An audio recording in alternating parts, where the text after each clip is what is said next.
What's good, Relocation Football League fans? It's your boy Smitty here, of course, as always, with, well, you used to call him Bill, but now we're going to call him, as you can see from the graphic here, Mr. Defense Wins Championships. It's Bill in the building with us, and of course, weekly podcast every Wednesday at 8:30 now. I guess the designated time, since I was always late at 8 o'clock on the dime. That's the time we're starting this one up, man. Appreciate you guys, as always, supporting the RFL. And we got a little bit of a lot to talk about. I mean, things are starting to thin out. Of course, everybody knows that the postseason is a big thing that we're waiting for, pretty much. And so, not too many topics. Still, we're able to squeeze three main topics in here for this week, which you guys will, of course, see at the end. But Bill, how you feeling, man? You ready for this? Oh yeah, I got the allergy medication good to go. I'm all set. Got my little water bottle here. I'm good to go.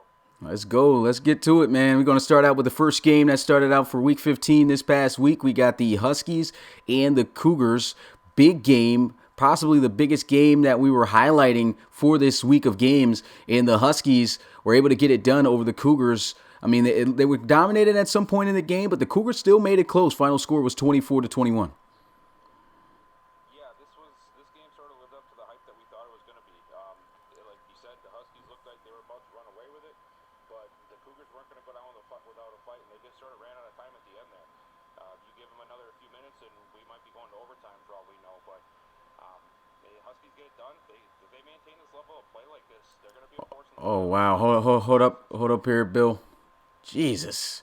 Why does this always happen? I'm going to have to cut this off and cut it back on. Well, since I'm not doing it directly through Elgato, this should take like literally seconds. So let me stop this stream through the Elgato and start it back up.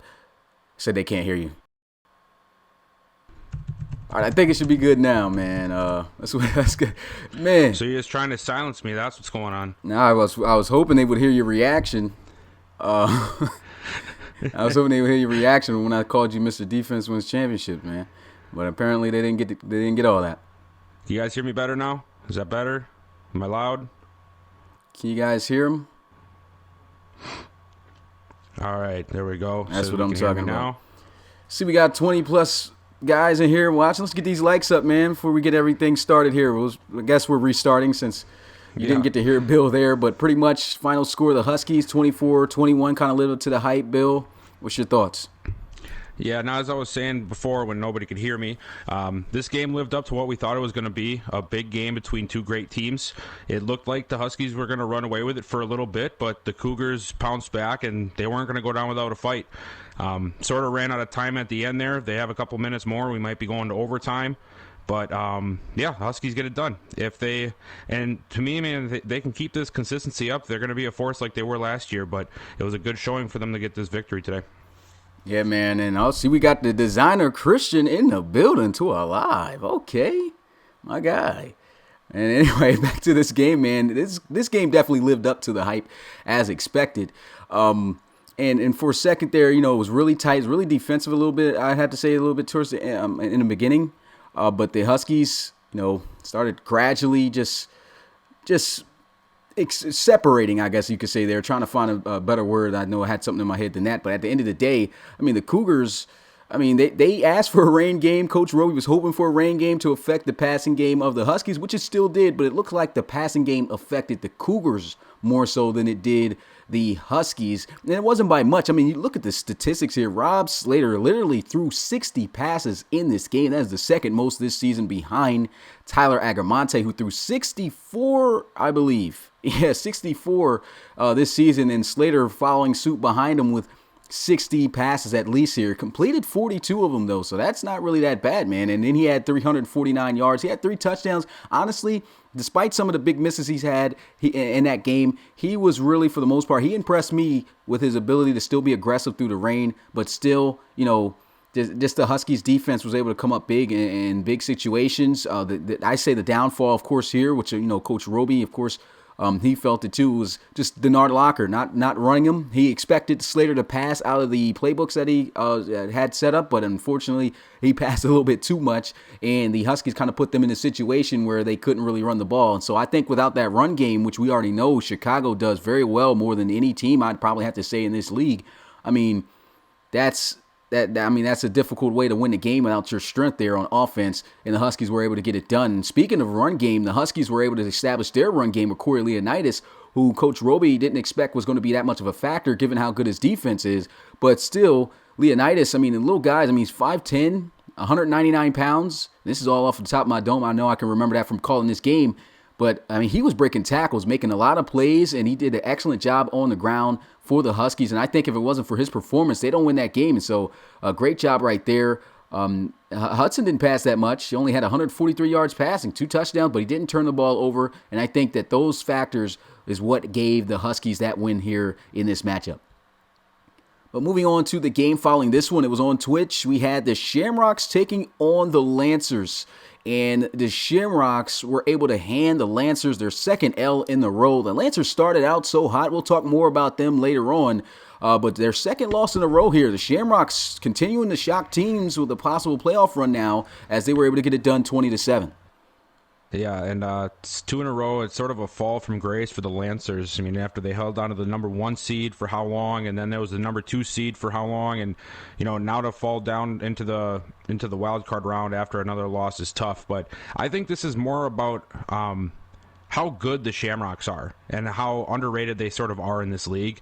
They've been doing this for a while. They had a rough start to the beginning of the year, but ever since then, they've been lights out. They've been playing spoiler for a lot of teams, beating teams that people were just assuming were going to take the Shamrocks out. And, I mean, they have a dynamic offense. They have a stingy defense, and it's a bad combo for a lot of the teams in the league. And I think a lot of us in the NFC might want to be thanking our stars with how they've been playing, that they sort of got off to a little bit of a late start and might not be able to, wreak any havoc in the playoffs this year. Yeah, Shamrocks, I mean, I love what Coach Forsey's been doing, but most importantly, man, they now have, Tom Wilson, one thing, he was great last year, I'll have to say, but the thing that killed him was definitely accuracy. This year, he's been a little bit more accurate, and I think that really has elevated his game to the next level. And on top of that, he's been more of an even better dual threat scrambler out of the pocket. And as you can see from the game notes, Tom Wilson now leads the NFC in the MVP race. Don't think he's going to win it league-wise because, of course, we know if Drake Crowell, who we'll talk about later on in this podcast, if he makes it, I don't see any other player in their performance, of course, outplaying him, especially Tom Wilson. But still, a fantastic season he's been having. I mean, look at this, 199 passing yards. He may not have had a passing touchdown, but he had a rushing touchdown and over 140 yards rushing at 148 over 13 scrambles. This guy was the entire offense just about in that game. Still made plays through the air with his arm, and I mean that's a dangerous combination. I mean they took down the Lancers, in my opinion, handedly. I mean, 20-7. I mean, it is a 2-possession game, and still, teams sometimes lose by that margin. But I mean, it really looked like the Shamrocks, for the most part, in that game, had the upper hand. They completely took out Rashawn Gary. I don't know how to say this guy's name. Is it Rashawn? I know I say it in the game. Rashawn, yeah. Rashawn. I mean, 13 carries for 11 yards. I mean, he absolutely got strapped there, could not run the ball at all. And Trey Mason, kind of surprised, he had just barely over north for 200 yards and 1 touchdown himself. And so with that, I mean, it's definitely leading some questions there, of course, for the Lancers, which we'll talk more about in depth later on as a main topic. But a huge win for the Shamrocks for sure. And also, one more thing to add to that, I mean, this also technically still keeps the Shamrocks' playoff hopes alive. Yeah. I mean, technically, the Shamrocks have a chance to knock out the Lancers out of the playoffs if they can continue to play as they are and win games, and I guess hope for some, of course, other losses for the Lancers, and they play you guys this week, which we'll get to. So, I mean, definitely it's going to be a tough challenge for the Lancers that they're going to have to, tough it out for the rest of this season if they want to make sure that they punch in their ticket to play in the postseason. And so we moved on to Friday here, and we had the Snowhawks taking on the Gunners. The Snowhawks finally able to bounce back and get a win. They were struggling for quite some time these past couple of weeks here. And Joseph Gilly still struggling, in my opinion. Good numbers, but it always seems like as of lately, I mean, I guess that 8-game hiatus or takeoff for him has really affected his decision-making to an extent and playmaking ability because, I mean, he's been throwing quite a bit of interceptions. He threw 3 interceptions in this game. I'm getting into my whole topic. I suppose I asked you first, but I guess wanted to point that out. But I guess I'll go ahead and just say it. Final score 27-22. What do you got to say about this one? I'm going to be honest, man. I think this was a sloppy game by both teams. I don't think either one of them were very impressive, to be honest. I mean, the Snowhawks escaped with a win. It Gidley just looked off. I don't know how to put my finger on to explain what's wrong with which was one of the best quarterbacks in the RFL. But he just hasn't really been the same since they came back in week 8. And you just don't expect him to go out there and throw 3 interceptions like that. And the ones that he threw, they weren't exactly like just, what's the word I'm looking for here? Just freak situations. Like, there were some bad passes. And, between, the Gunners, I mean, they were so close. To me, there was 2 plays that kept the Snowhawks in front. It was the non-return of the touchdown on the blocked field goal, and then I think there was a fumble on the next drive or a drive later from Jabri Jackson, and it just kept the Gunners from catching back up. But it was, in my opinion, a sloppy game for both teams, and one team just made one less mistake than the other, and here we are. Yeah, and I can see a little bit from the chat from guys pointed out. I mean, this is literally could potentially be the first season it is the first season technically that the Gunners will not have a winning season. I mean, they have never lost more than half of their games, half or more. Right now, they are at that halfway mark. They got 2 games left on the schedule. They lose one. It's the first time ever in franchise history that they have a losing season. But they're going to pretty much have to win out to keep their schedule, their season, I guess, or their franchise notoriety at level. Because I mean, we already know it's been a real struggle for the Gunners this season. Like you said, a sloppy game here. Jabri Jackson, once again, just about doing everything for the team. Led the team in rushing, had 6 carries for 42 yards. He had 264 yards through the air. Pretty good passing percentage, a touchdown. And, you look at the rest of the numbers, though, the squad really wasn't doing much. Same situation they've always been in, had the home field advantage. And, of course, the Snowhawks and Joseph Gidley. I mean, despite 3 interceptions, he had 3 touchdowns as well. Had a pretty good game. Ground game, of course, Jacob McDonald, I think, having his best game, finally getting some big production out of him for the Snowhawks. They have 8 carries for 81 yards. And, Daryl Martin Jr. just doing what Daryl Martin Jr. does, and that scores some touchdowns, got 2 out of those 3. And so, like you said, a sloppy game. Gunners, unfortunately, they get shot down again and at home, so it's a difficult one for them, and they're just looking to finish out the season strong, so that way that they don't have that losing season, because that's a pretty tough stigma for a team that has made it to the NFC Championship game 2 times back-to-back, just the last 2 seasons that we just had before this one. So tough boat there for the Gunners. Good win there for the Snowhawks, and even for the Snowhawks, it might be the first time in franchise history for them. It will be the first time in franchise history for them that they won't have a winning season if they don't win out their last 2 games. So I mean that's even tough for them. 2 teams that were powerhouses in the NFC just a season ago. Now here they are, middle of the barrel, breaking even. So we'll have to see how the rest of that season goes, but still good game. And the next game, well, I think this was the game to kick off the premier games, if I'm not mistaken here. I think I went off the order of how I made it on the graphic. And speaking of graphic, when we cover the next upcoming week games, I had made typos and errors. I did not adjust the times of the upcoming games that we're going to have this week, and I'll make sure that I have the right graphic up and probably post that up on social media for you guys, so you guys can know exactly when this week's games are going to be on the exact time. But the Thunderbirds and the Diablos went up against each other. It was a pretty good, solid game. Thunderbirds still 1 loss on their belt, and it wasn't a second one here as they were able to get it done 37-27. Yep, another big win for the Thunderbirds. I feel like that's getting to be a little bit repetitive here, Mark. You want to maybe take your foot off the gas a little bit for us? I don't know if he's in the chat or not, but I'm sure he'll hear it. Well, he's the first one to put the popcorn in the chat. So, all right, then he heard it. But yeah, another big win. I think that this was a really defensive game for the Thunderbirds. I know they scored 37 points, but if you look at what happened with the Diablos, half of the points that they scored, I believe, came off of crazy interceptions, fumble returns. The Thunderbirds defense just wreaked havoc again. I think Dyron Gray had another crazy one-handed interception, and just great performance. Unfortunately, though, if I remember correctly, I think they lost Tate Phillips, which is a bummer for them. Not so much for the rest of us, but yeah, big game for the Thunderbirds, and they go on to 13-1 again. Yeah, not really too much to add on to that. Just Thunderbirds doing what they do. The Diablos took advantage of good turnover opportunities. Really struggled with consistency and to an extent with their offense. You could see there no running game at all from the returning rookie running back Madison Axel. He only had 6 carries for 18 yards. And Aaron Pritchett just pretty much trying to do what he can against a really an extremely tough defense to move the ball on. He had 3 touchdowns, which was great. 2 interceptions, though, which really hurt them as well. And LC3 just doing what LC3 does and, just killing it both through the air and the ground game, just showing to be, of course, one of the most dangerous dual threats in the league as well with Tom Wilson. So nothing really too much to say there. Congratulations, of course, to the T-Birds. Of course, punching their ticket in, officially clinching the playoffs, even though we knew that was going to be the case for the most part anyway.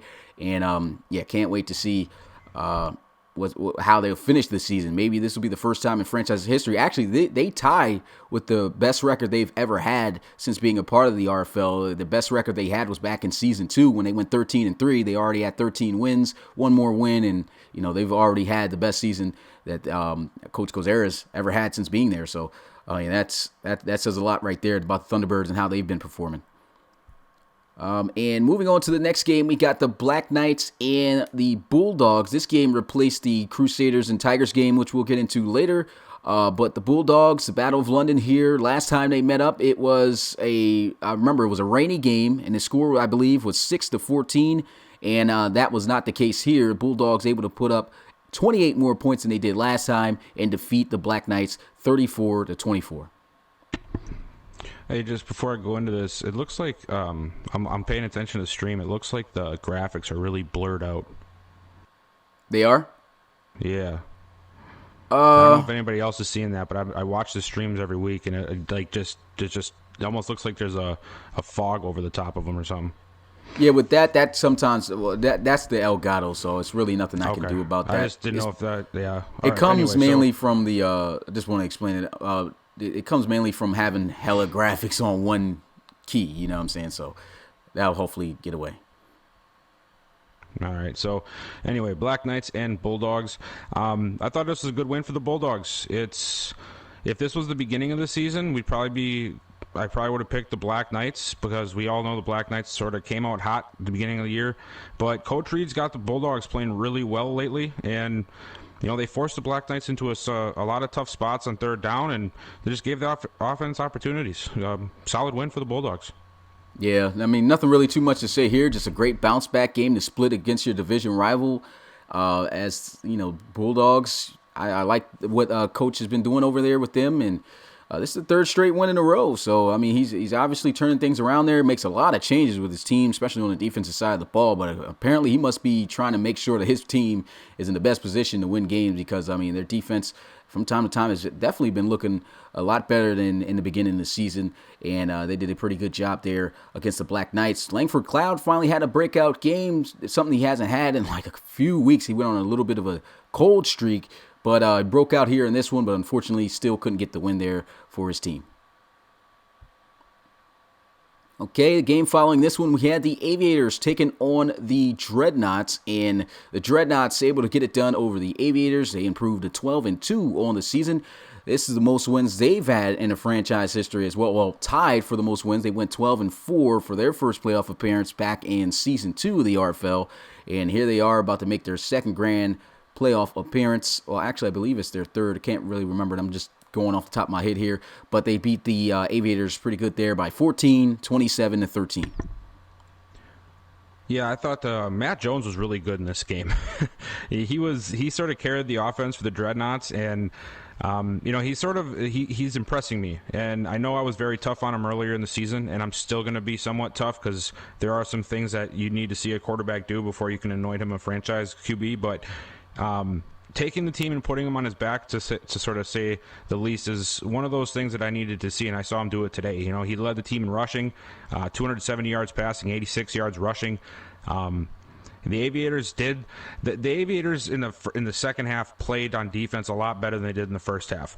They didn't get. I don't know if they even scored a point in the second half. The Dreadnoughts, but the Aviators just kept having issues. Russell Rennis just kept throwing picks over and over again, and every time they looked like they might try to get back into the game, the Aviators Rennis just threw another interception.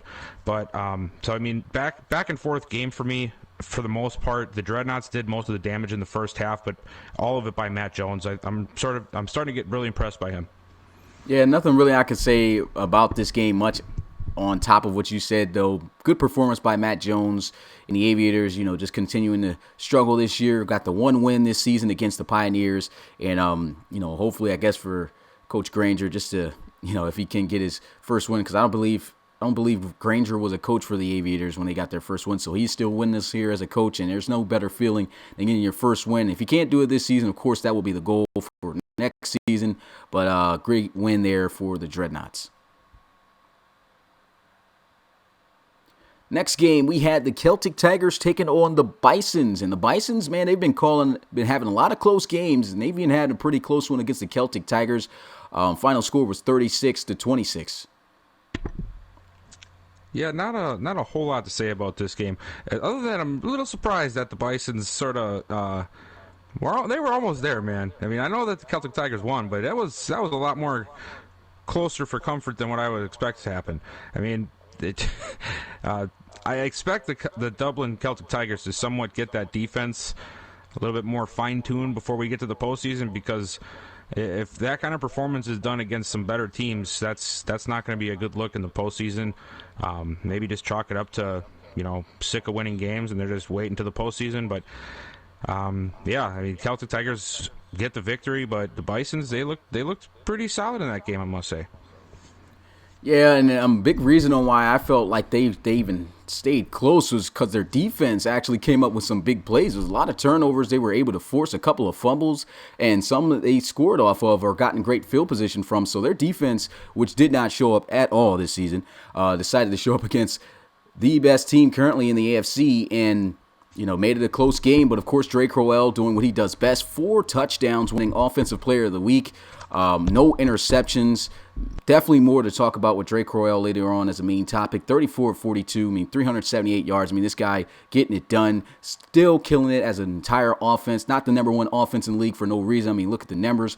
Trey Worsley, 135 yards rushing, and Reggie Wilson, 10 receptions, 124 yards, and a touchdown himself. So Celtic Tigers, you see them in trouble sometimes. And to talk more about the defense, like you said, that is one thing that could potentially, like you said, hurt the Celtic Tigers in the postseason, is that their defense, one thing they've been able to do well this season is bend a lot and not break, but they kind of broke a little bit there in the game, but not necessarily, though, giving up too many points, though. I think the points mainly came from, like I said, the turnovers setting them up, and they're just guys got to hold on to the football. That's kind of exactly what happened when they lost to the Celtic Tigers when not the Celtic Tigers, when they lost to the Sentinels, and the Sentinels were able to get 3 turnovers. I guess showing a little bit of a weakness there in the Celtic Tigers, but still able to claw out with the win and advance to 13-1 on the season. Following game, we had the Conquistadors versus the Armadillos, and the streak of Devin Wade has come to a little end there. He was looking hot for a minute. He still didn't look too bad in that game. Yeah. The Conquistadors, he actually did a really good job against the Conquistadors last time and beat them. But the second matchup, Conquistadors get it done. Chumlee, he gets back on his game, and they win that 37-28. Yeah, I think I got 2 things that I took from this game. One, both of these teams, I think, are better than what their record shows, and maybe that's just because the AFC is a stacked conference, but these are 2 good teams. And the Armadillos sort of, between the quarterback issues earlier in the season, I think have, fallen off the wagon of being able to make the playoffs, but they're good teams. The second thing, neither defense showed up for this game. They were just scoring. There was big plays all over the place. Wade looked good. Lee looked good. Manuel looked amazing. And, somebody had to win, and it was the Conquistadors. Yeah, and not really too much to add to this. Just the offensive line kind of failing Wade a little bit, as you put in the game notes here. 6 sacks. Yep. And so I think things like that, of course, especially Damani Manuel rushing for 200 yards plus in this game.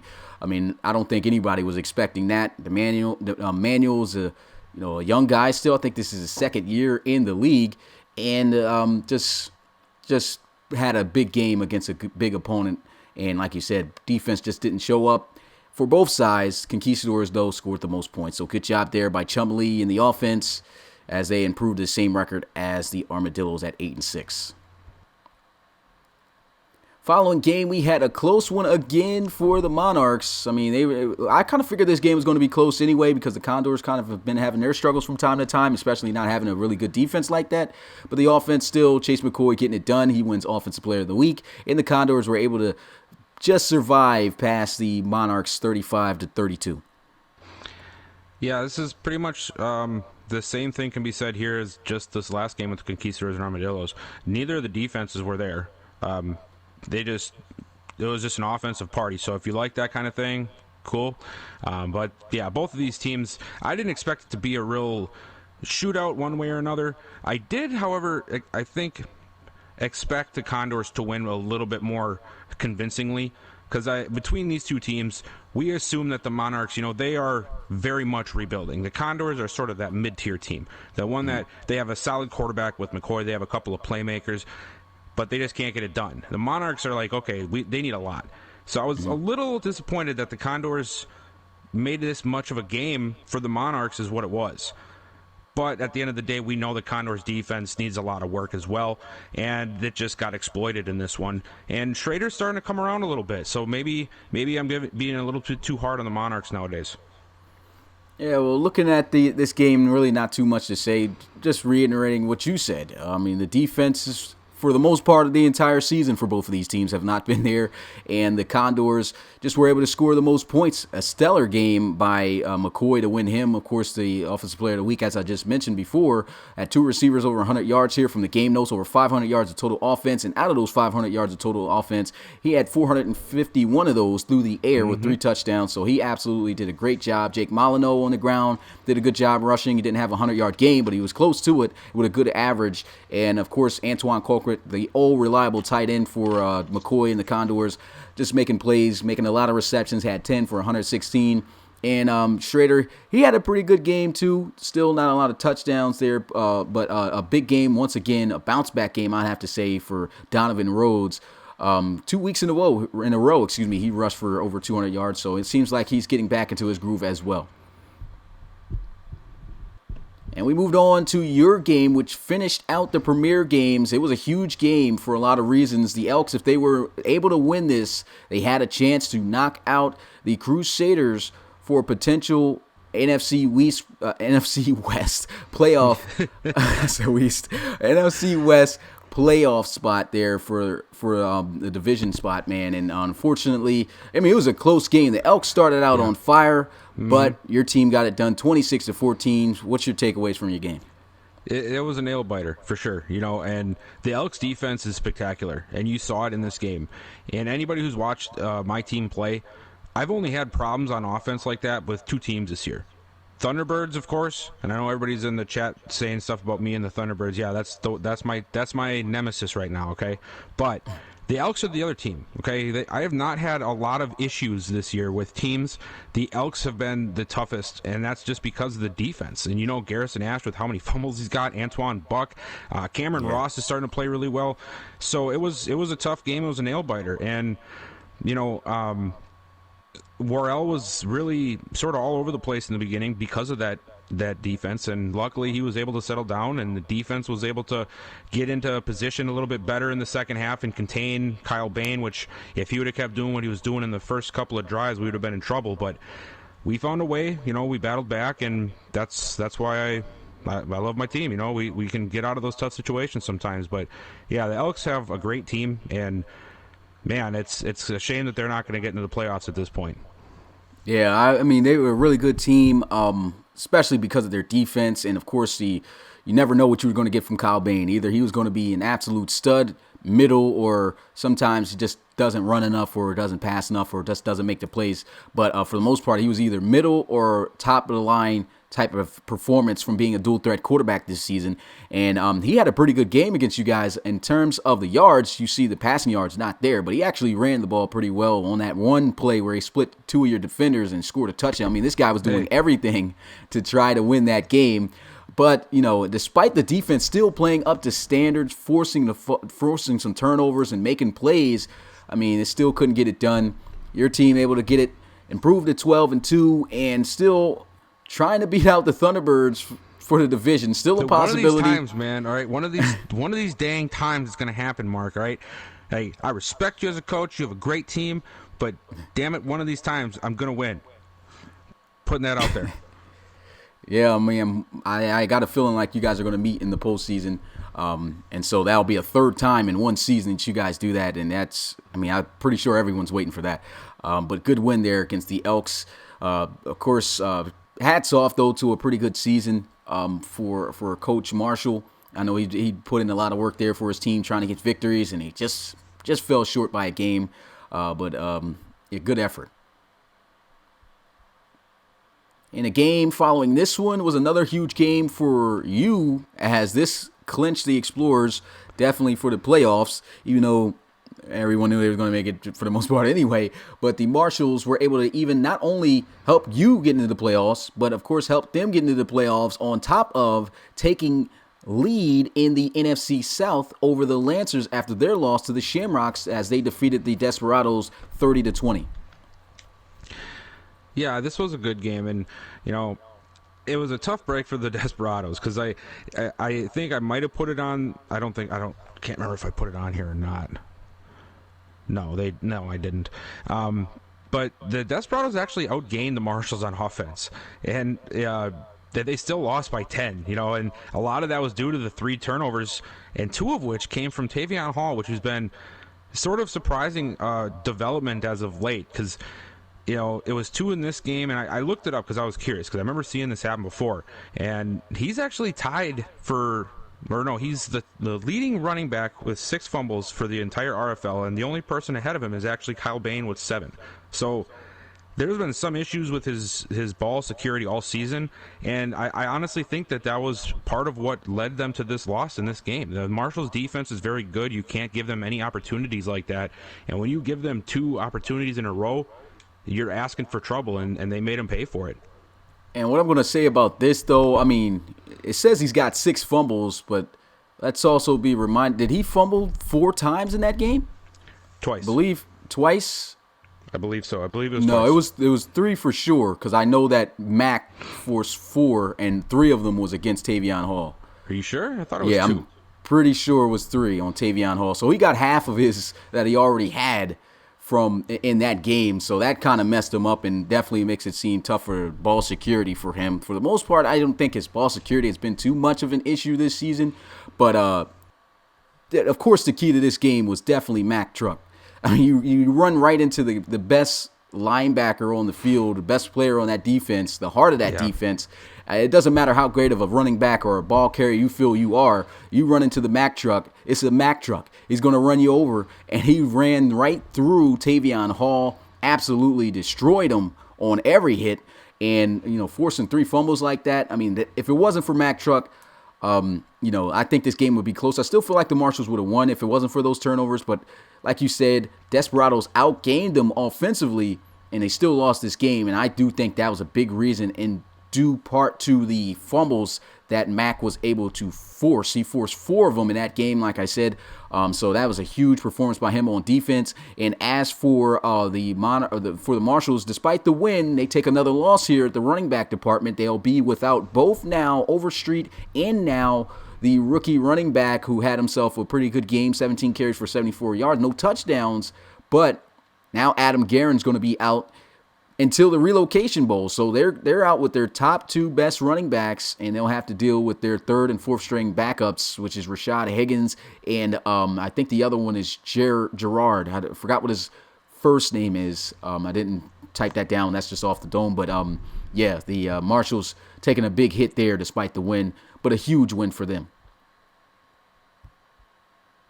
And this was a big game right here. The Crusaders, I mean, they could have, despite the Elks losing, if the Crusaders still lost this game, the Elks would have had a chance.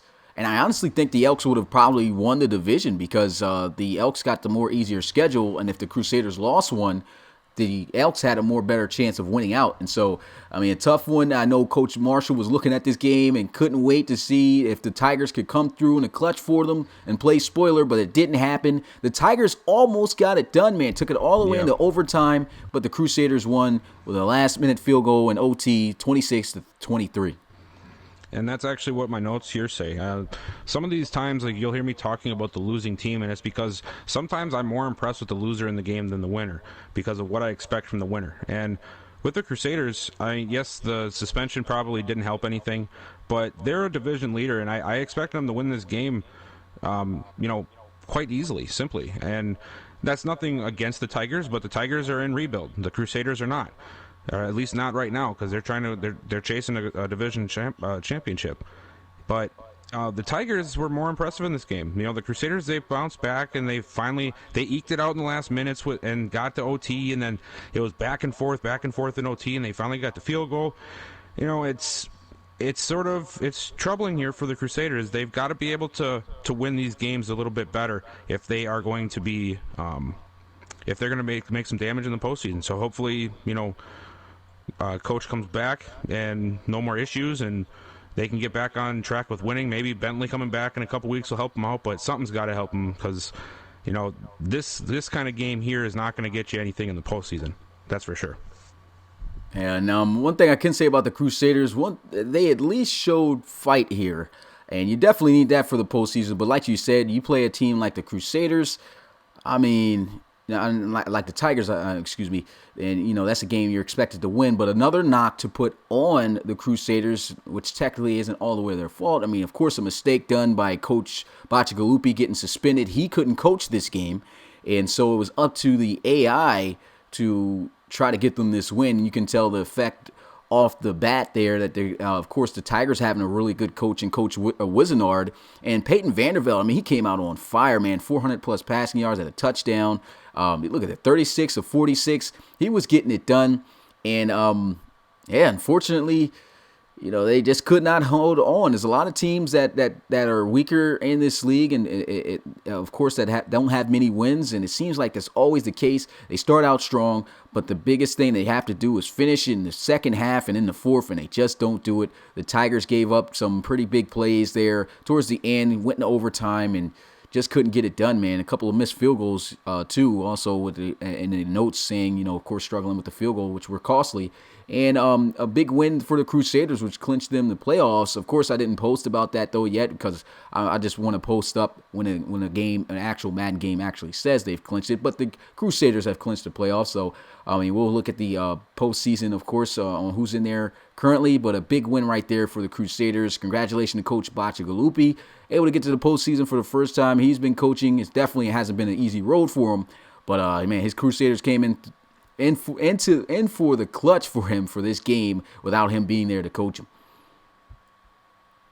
And moving on to the primetime games that we had going on here, we had the Bulls and the Riverhawks, second to last game, and the Riverhawks came off of a huge upset win over the Red Dragons a week ago. We thought, hey, they were going to be pumped up coming into this game. I kind of figured it would be more high scoring than this, but man, it was a defensive game all the way through. And the final score, the Bulls able to pull out 13-3. Yeah, very good defensive game for both of these guys. I was rather impressed with the Bulls' defense. Because like you just said, the Riverhawks just came off a huge win. They knocked off the Red Dragons. They scored 30 points on the Red Dragons defense, and then they come in here and you assume that they're going to score points, and they just couldn't. And really, neither team could. It was 3-3, I think, midway through the third quarter or something like that. And finally, I think it was late in the fourth when the Riverhawks defense finally cracked for a touchdown, and that was all she wrote. But yeah, very defensive game. And good job for the Bulls. They came out and did something that the Red Dragons couldn't do last weekend, which is stop the Riverhawks.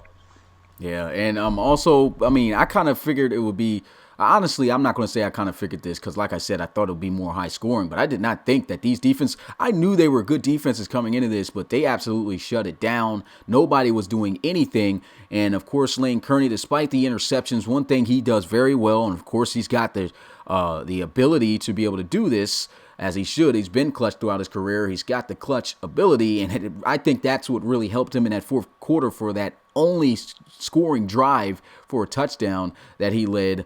That helped them win this game, man. The Riverhawks definitely played lights out. Unfortunately for them, they've been eliminated from postseason play because of this loss, but they at least fought all the way through. Offense just could not move against that Bulls defense, and neither could the Bulls until the end.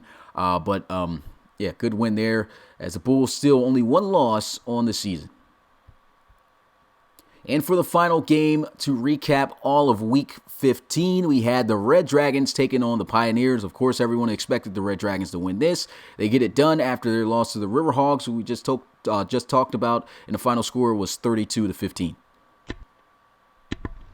Yeah, I expected a bounce-back win like this for the Red Dragons after, losing to the Riverhawks last week. So, good game for them. Anthony Savoy was really impressive to me. And, again, I've said it in a few of these games here, the Pioneers have an underrated defense.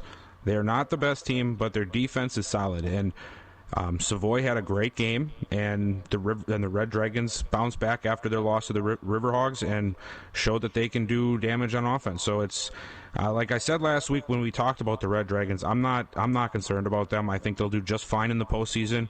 The offense has proven a few weeks now that they can get things done when they need to, and the defense is still doing what the defense has been doing since week 1. So great job for the Red Dragons, and we'll see them in the postseason. The Red Dragons able to get this dub here once again with good defense, but despite the good defense, in some ways, I still kind of felt like George McGafton played pretty good in this game. You can see him north of 300 yards. But another thing, those 2 touchdowns, got to give a huge shout out to Farrell Raines, the rookie receiver. He had his best game in terms of just, I guess I could say making plays. My bad, I had to take a little space there. But Farrell Raines, I think he had a one-hand catch for a touchdown. He didn't lead the team in receiving yards. That was Joe Polk, the tight end, as you can see there from the game notes. Had a big game there from his tight end. And, of course, the rookie just stepping up, making whatever plays he could to try to keep his team within the game. Just couldn't do it. But a good win as expected for the Red Dragons. Good performance by Anthony Savoy. I really liked the way, of course, C.J. Bobo played. Had a really big game. And, great win. And so moving on, we'll get a look at the correct Week 16 schedule. And these are the times. I'm going to repost this on social media because I realized after I did it, and I checked over it, man, I just always seem to be missing something on the graphics. But I just checked and I forgot that I did not change the times from what the graphics were last time. But these are the correct times. I'm going to go through the games, of course, as always. Bill's going to let me know who he thinks is going to win and which games he's most excited for, so I'll start it off. So tomorrow we've got an NFC matchup. The Gunners taking on the Steamers at 6 p.m. Eastern, followed on Twitch by the Condors taking on the Elks. On Friday at 7 p.m. Eastern, we have the Explorers taking on the Oklahoma City Lancers. That game will be getting called by me. And on Saturday for the premier games, these times are switched up.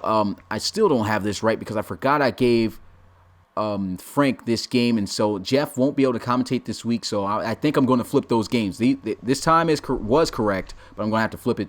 But going in order, starting out premiere day on Saturday, the Huskies will take on the Voyagers, followed by 2 4 p.m. games Eastern time with the the Sentinels taking on the Aviators and the Bisons taking on the Armadillos. And then at 6 p.m. Eastern, these two teams that you see, these two games that you see at the right corner, top and middle, those are going to be flipped, okay? So the 6 p.m. game is going to be the Diablos versus Marshalls, and the 8 p.m. game is going to be the Conquistadors versus Dreadnoughts. That game is going to be called by Frank Champion. So that's the only switch up from this graphic here. And, of course, we get back to the final 2 primetime days. On Sunday at 6 p.m. Eastern, I'll be calling the Cougars and Bulls game. Huge game right there for Coach Roby. And speaking of Roby, he'll be calling that Twitch game following that with the Riverhawks taking on the Pioneers. And then we finish off with the last 2 games on YouTube and Twitch with the Thunderbirds rematch against the Barons, the only team that beat them so far this season, and of course the always awaited first ever relocation bowl rematch between the Celtic Tigers and the Bulldogs. Really good rivalry there. Can't wait to see how that's going to go. So with this schedule being released, of course, what do you think? Who do you think is going to win, and what games are you most excited for? Well, first off, I was trying to keep up with what you were saying with all of the different changes with the scheduling. So I'm going from from left to right, from first to second to third row, and I don't care what's wrong or what's mixed up there with that, because I'll get all tripped up trying to figure that out. Just going over. We got the Thursday games. We got the Gunners at the Steamers. I got to take the Steamers there. Like I said last week, I think the Gunners had a really sloppy game. They have not been themselves this year. The Steamers have been really good, so I'll take the Steamers. Condors and the Elks. I'm going to take the Elks. The Condors defense, you can't trust them. And the offense sometimes doesn't even get it done themselves. The Elks are a much better team than the record says. I'm taking the Elks there. My game, I'm always going to pick my team. I'm never going to not pick my own team. That'd just be stupid of me, of me being the coach. Saturday's game. No, I'm not even going to try. I'm just going to go. Don't even try. So we got the Diablos and the Marshals. I'm going to take the Marshals here. The Marshals have had a great season. The Diablos have been, up and down, but the Marshals are just a consistently good team. I'll take them at home. Huskies at the Voyagers. Oh, I like me some Todd Baker and the Voyagers, but I got to go with the Huskies here. They had a really big win last week. They're rolling. We're going to go Huskies. Sentinels and the Aviators. I'm going to go Sentinels. Bisons and the Armadillos. I'm going to have to go Armadillos. I know they lost last week, but I love me some Devin Wade. I hope that he can bounce back. And then we have the Conquistadors and the Dreadnoughts.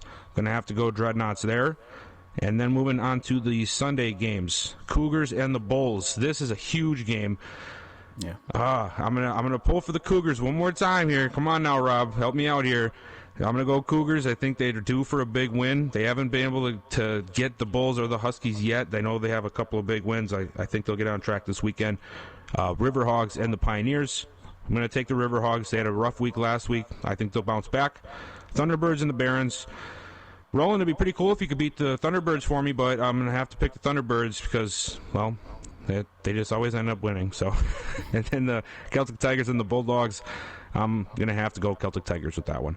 Now for the games that I'm most excited to see, I'm going to pick games that are not my own because I feel like that is biased. So I'm going to go Thunderbirds Barons, I'm going to go Cougars Bulls, and Huskies Voyagers as my 3 go-to games.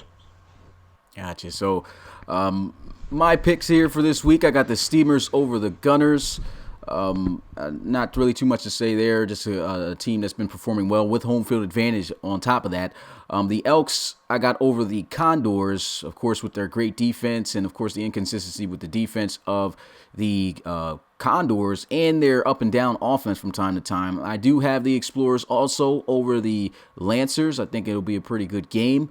But I got the Explorers winning that one. The Marshals, I have them beating the Diablos. I think that's going to be a pretty good close game, possibly too. But the Marshals, rolling right now. I think they'll get the win there at home. The Huskies and the Voyagers, like you said, man, love me some Todd Baker, man. He's been doing great things over there with the Voyagers. And honestly, if the Voyagers win this game, they still keep their playoff hopes alive. But, this is the Huskies right now. I mean, we already know what they're capable of. Been a great team that is starting to really get themselves more consistent. So I think that they'll be able to get it done on the road there in Houston.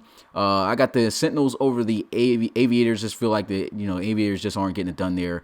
The Bisons and Armadillos game, that game already came in. Like I said, I don't like saying who's going to win if I already know the outcome. And the Dreadnoughts taking on the Conquistadors. I'll say the Dreadnoughts over the Conquistadors after a great win over the Armadillos just this past week. I think the Dreadnoughts just a better team. Big game right here, man. Like you said, the Cougars and the Bulls. The only thing, I like to cheer for my man Rob all day, but I feel like after a loss to the Huskies and the Bulls having home field advantage, man, and this is a team that's been riding on a lot of success as of late, I think that the Bulls might be able to pull that off. So I'll go with the Bulls there in that one. And then, of course, the Pioneers struggling. I feel like the Riverhawks going to win that one. Not really too much to say about that. And I think the Thunderbirds are going to get their revenge here on the Barons, but I still feel like it could be a potentially close game. But I'm going to say Thunderbirds just about all the way there in that one. And the Celtic Tigers, I'll put them over the Bulldogs. But I think this time around, the Bulldogs will actually put up more of a fight than before when they first played against each other with of course, Coach Reed there. So I'll say it'll be a close game, but Celtic Tigers pulling out with that one. In terms of games, my 3 games that I say are must-watches, of course, number 1, I'm going to say the Cougars and Bulls. That's a big game right there. Number 2, I'll say your game, the Explorers and Lancers. And at 3, the Huskies and Voyagers. So those are huge games right there. And if I had to throw another one in there, I'll say Thunderbirds and Barons again, because I think that game's still going to be pretty good as well. But with that being said, that sums up this upcoming week that you guys will be seeing. Like I said, I'll repost this. I'm going to have to fix this again, too, just to make sure that I got the times right with those last 2 games at the top corner. And with that, we'll move on to the next topic, which let me make sure I got this right here. Okay, yeah, the power rankings. So let's get a look at the power rankings, and literally the same teams are still on it. The difference is the Lancers, after their loss, fell from 4th all the way to 10th. Now they're the 6th seed in the playoff chase right now. So, I mean, that's a huge loss there for them, moving all the way down 6 spots. They're still hanging on there at the bottom. But I guess really ain't too much to say about this list here, Bill. If you got anything to say, about this, or? No, I think I pretty much agree with it. Yeah, I don't really have anything to gripe about with this. Yeah, nothing really too much to say about this, but there goes, just to reiterate, we'll go in order. Of course, number 1, Celtic Tigers, 2, Thunderbirds, Bulls at 3, Dreadnoughts at 4, Marshals 5, Explorers 6, Red Dragons 7, Huskies 8, Steamers 9, and Lancers at 10. And moving on to the next topic, we have a look at the playoff picture. Currently, of course, starting out with the AFC, there's been 3 teams that have officially clinched through Madden, and that is the Celtic Tigers at 1, the Bulls at 2, Dreadnoughts 3, Red Dragons right now at 4, haven't officially clinched yet. In the wild card spots, we have the Huskies at 5th and Cougars still at 6th, so nothing changed there. In the hunt, though, we have at the top of the list at 7th, the Sentinels with a 9-5 record, the Voyagers with the same record, and pretty much I could say the same thing too here for the Bulldogs, and then 8-6 teams there following. We have the Riverhogs and the Conquistadors, which I don't think will have a shot. But looking at this playoff picture, man, what do you think? It looks like things are starting to pretty much take shape. You know, nothing too crazy, I think, is going to happen in the AFC anymore. We are, of course, waiting to see what happens, and that's another reason that the Bulls and Cougars game is such a big game, because of the loss to the Huskies. The Cougars are sort of the fringe on the fence team for the in the hunt guys. So a loss this weekend could push the Sentinels and the Voyagers and the Bulldogs up if all 3 teams end up winning. I'm not sure who owns what tiebreakers, but yeah, I mean, that's really the wild card at this point. The Huskies, I feel like the Huskies are safe at 5. It's really just who's going to get that 6th spot, and it's between anywhere from 2 to 4 teams right now, so that's going to be interesting to see. Yeah, and that's what makes the Bulls and Cougars game such a huge game for the Cougars. I mean, the Bulls are already in. They're definitely in the playoffs here, but I mean, the Cougars not all the way. That loss to the Huskies last week, it moved them down, well, still at 6, but it moved them a game within 3 other teams. The Sentinels now can compete for that spot along with the Voyagers and Bulldogs.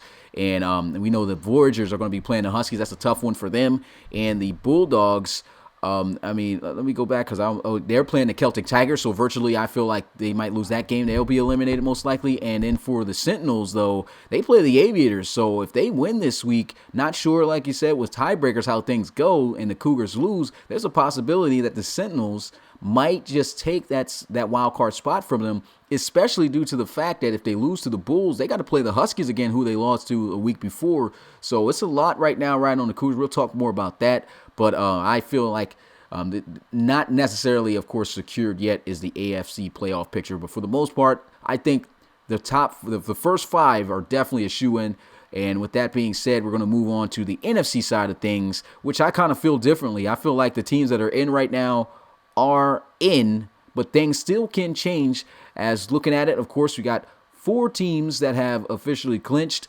Well, 3 and 4, because Madden didn't say it for the Steamers, but they have an auto win, so there's no way they're not going to win their division. But at number 1, we got the Thunderbirds, 2 the Steamers, 2 the Marshals, 3 the Steamers. Crusaders were able to win it. They officially clinched as well, even though we didn't put that there. They should have got one. And the Explorers at 5 and the Lancers at 6. Lancers kind of holding on here, though, because, I mean, I know they're within 2 games, but right now the Shamrocks got the tiebreaker if they can have the same record as the Lancers, and they are 2 games behind. If the Shamrocks win out and the Lancers lose, there's a chance that they could replace them. And they got the Desperados right now over top of them in the hunt at 7. Of course, like I said, Shamrocks at 8. But following them, you got the Barons at 9 and 5, and the Elks at 8 and 6, and finishing with the Diablos at 7 and 7. But what's your thoughts here on this playoff picture for the NFC? Pretty much the same as the AFC. It's starting to take shape. The only real wild card at this point, I believe, is the Lancers, and I don't think there's even much of a wild card. I mean, there is a chance that they could lose out, and there's a chance the Shamrocks could win out, and the Shamrocks would replace them. But I just don't know if that's going to happen. Wow, hold up. Stop talking, Bill. My bad, guys. The controller went out. Yeah, it's just, we just Hey, Bill. Hey, yeah. Whatever you were saying, it just went out. So it's good now. You could reiterate that because my controller died, man. I'm sorry about that. Oh, man, come on now. Anyway, I don't know where I left off saying it, but I think you were talking about the schedule or something. I'm not sure. I'll just reiterate quickly. Everything's pretty much in place. I think the only team that's even has an opportunity to sneak in is the Shamrocks at this point, and that's just because they own the tiebreaker with the Lancers. But I don't think it's even going to get to that point. So it looks like everything's locked up on the NFC side. Yeah, and then for the most part, I mean, like I said, still a shot for the Shamrocks. But, I mean, honestly, as much as I think pretty much everybody would like to see the Monarchs win their last game, I don't think they're going to get it done against the Lancers, man. That would be crazy if the Lancers lose that one, but I highly doubt that they do. The Lancers should be able to get that win and just seal it for everyone at that point. So, like I said, I feel like this is a shoo-in for the NFC. Still a chance for the Shamrocks and possibly another team. I think only the Shamrocks have a chance if the Lancers do lose out, but yeah, that's how I think. I think this picture here is just about set. So, with that being said, we're going to move on now to the main topics, and the main topic, of course, is about the Lancers. The Lancers got a picture here, no moving ones for this one, but the Lancers right now got a question for you, well, pretty much for everybody, but of course for you, Bill, because you're the guy here. Is it a good chance that the Lancers miss the playoffs? We pretty much just answered that, though. The current losing streak, they're on a 2-game losing streak, just lost 20-7 to the Shamrocks.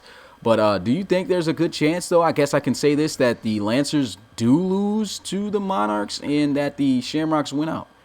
I don't think so. I mean, there's not even a guarantee that they're going to lose this weekend. I know there's everybody's picking me to win, but I'm locked in already. You know, I'm just being honest with everybody. I'm locked in. I really could care less if I'm the 5th or the 6th seed. I don't know what's going to happen this weekend yet. I might do something different. I don't know what's going to happen. I might walk on my second team. You know, so I'm not saying that's going to happen. What I'm saying, though, is the chances of the Lancers falling out are going to be very low, okay? Because they have 2 games left. They have the 2-game lead on everybody. The only one is the Shamrocks. So, really, all the Lancers have to do is win one of these next 2 games, and they're in. You know, it's pretty simple. And they have me, and then they have the Monarchs. Monarchs are a pretty decent, a pretty easy team to get a win on right now. No offense, Coach Shepard, but that's just that's truth of the matter. So, I'm not concerned about the Lancers missing the playoffs. I mean, they're going to be a wild card team, I believe. I don't think they're going to get the division back, but they'll be in the playoffs. Yeah, and really ain't nothing else to say about that. I guess for my part, I'll just look in the comments just for the guys who commented. Guys are literally saying that Monarchs might, and I think they're just blowing smoke. But yeah, I feel like the Lancers just got this locked in here. Thing is, how are they going to perform in the postseason? That's the big question. But yeah, that wraps up that topic. Moving on to the second topic, it's also about the playoffs, and it's about the Cougars. The Chicago Cougars just lost a game last week against the Huskies. And they've got a tough stretch for these last games because they got to play the Bulls this week, as we showed, and the Huskies again to finish out the season.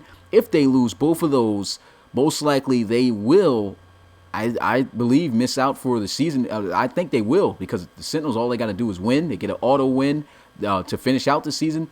And I think the Sentinels might be able to take that tiebreaker. Well, they will, because they'll have a better record. With that being said, and those possibilities, what are the chances you think that the Cougars, though, maintain their wild card spot? Do you think they're a playoff team this year? That's really tough, and the reason being is like you said, the teams they got to play. Basically, the Cougars right now, starting with really this last game against the Huskies, but we'll just count it this week. They're already in the playoffs. Because of how close all these other teams are, any given week, if they lose to the Bulls, or maybe if they win the Bulls but they lose to the Huskies, they could end up losing their spot. Because I think they're only one game ahead of a couple of the teams. Is that right? Yeah, only one. Yeah. So, one game could swing it. We don't know what the tiebreakers are. I don't know them off the top of my head. I know Rummel did something in the coaches chat the other day about that. But I still think that even if the Cougars lose out, they'll still get the spot, but they need some help.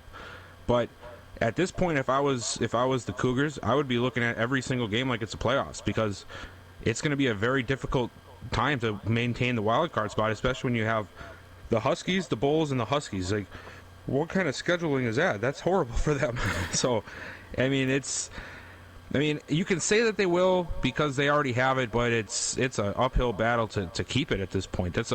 Some of these guys have auto wins. Some of them have very, I guess, much lower opponents than what they do, and they might have an easier road to get 2 more wins, or the last win, than the Cougars do.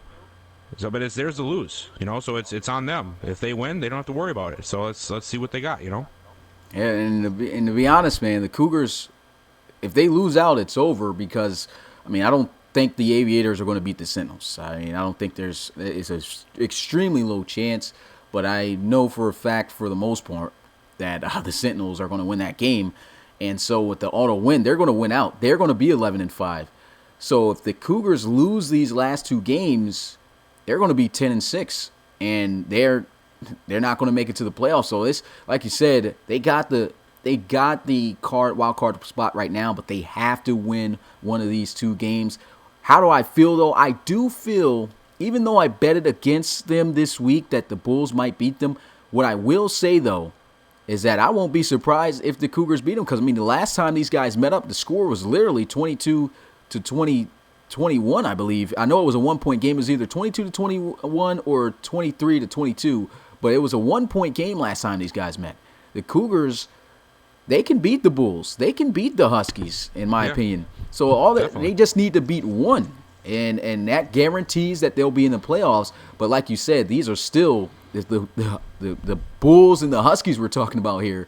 2 of the toughest teams in RFL football, So can the Cougars get it done? I really don't know, but I'm going to say that they do. I feel like they might. If I had to choose, I think that they might beat one of these teams to finish out the season and make it. Yeah, like you said, you can't ask for a tougher schedule. It's... Oh, actually, Rob just put that in there right now. So, what's up, Rob? Yeah, they have a tough schedule, man. That's some really. I do not envy you, bud. Yeah. And they lost 3 tough games. The 3 losses they lost before the Huskies, those were big teams they played. Off the top of my head, I know it was the Red Dragons was one of them. The Celtic Tigers was the other, and then the Bulls. So they already lost to the Bulls already. This is rematch for the Bulls right here, and then they got to rematch the Huskies next week. So, I feel like he's due for one, man. I feel like the Cougars may be due for one and make it. But, like I said, not given. But we'll have to see. I know Coach Roby works his behind off here to try to keep his teams, of course, playing at their best. And I think he might be able to pull one out to take his team to the postseason, man. With that, we'll move on to our final main topic, and it's about the GOAT, Dre Crowell.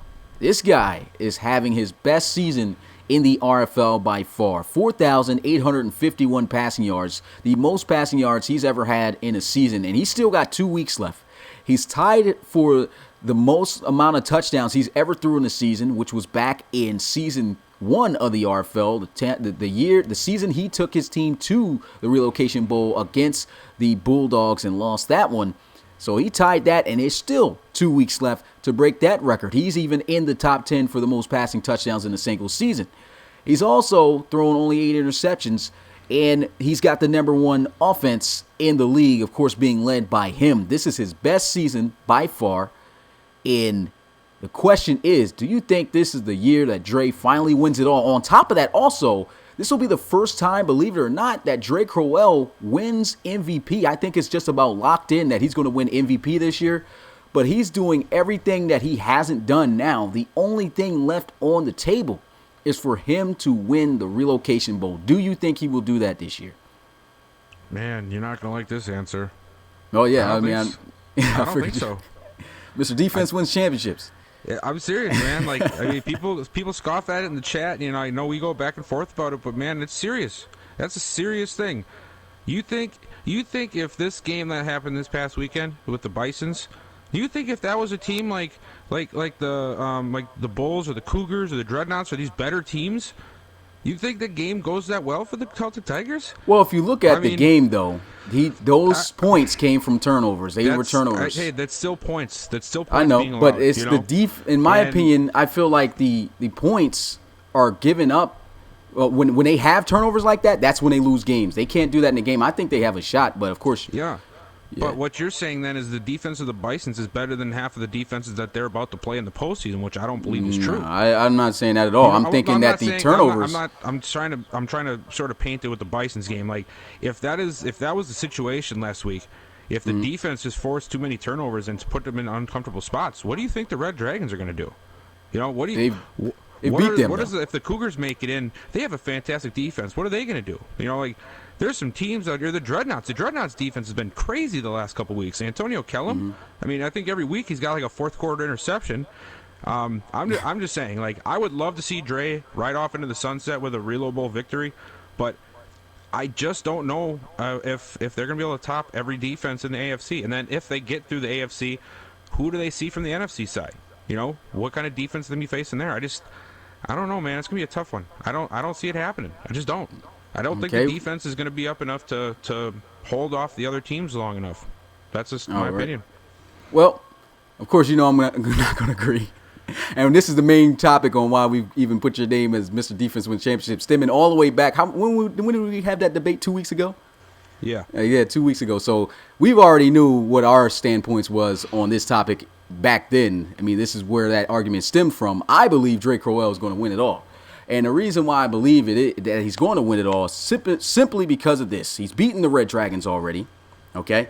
They are the number 1 offense in the league, okay? And still not even the best defense, in my opinion, I think is still the Red Dragons this year, have not been able to stop them.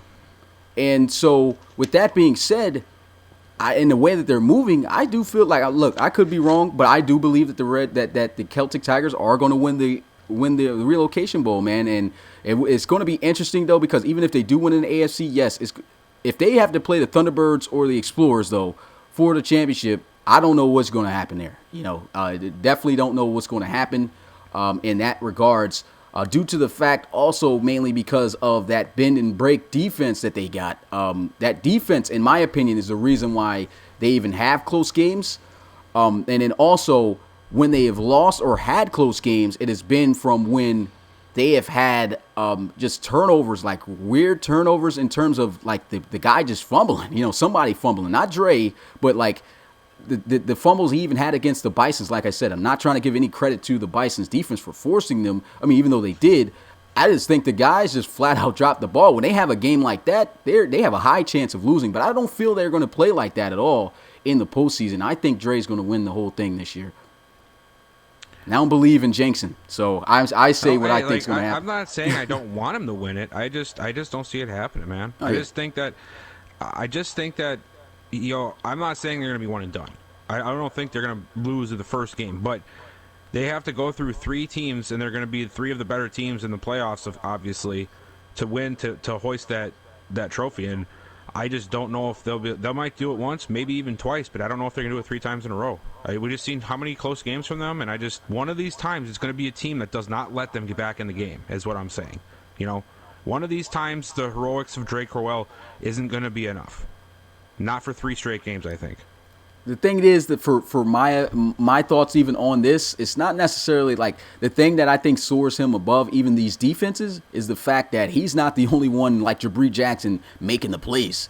I mean, he's got Trey Worsley, he's got Matt Niani. That offense is lit. He's got Reggie Wilson this year, the tight end who was pretty much a wash-up. Nobody even wanted to sign him. The Celtic Tigers on their own picked him up, and this guy's about to be a 1,000-yard tight end. All that because of Dre, and on top of that, he's got just about the best running game with one of the best running backs in the league right now. And so it's going to be tough for any team to stop that behind arguably the best offensive line in the league on top of that. So, I mean, I hear the things about the defense, but I think the only way a defense even beats these guys is if they do what they've done in those close games, and that's turn the ball over. If they don't turn the ball over, they're going to win. And I don't think they're going to turn the ball over in the postseason. But to Justin's point, I see him in the chat talking about Dre choking. And the only game I could say Drake Crowell choked in the postseason was definitely the first relocation bowl, man. But I think the Bulldogs that year in the postseason had the most craziest defense I've seen. They were just shutting down everybody those last 2 games to win that all. But yeah. That doesn't mean anything for this year. That was then. That's interesting. That was then.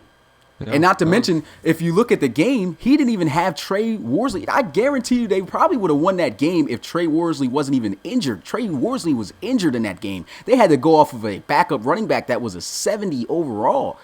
What's the name? Jermichael Autry. I can't even remember his name. He wasn't even – that took away pretty much half of the entire offense right there. So guys don't remember that though. They talk about Drake Crowell. Look, I remember this game. If anybody watched that championship game, the first ever championship game, I was going off. This was before everything was censored. I was cussing and all that, man.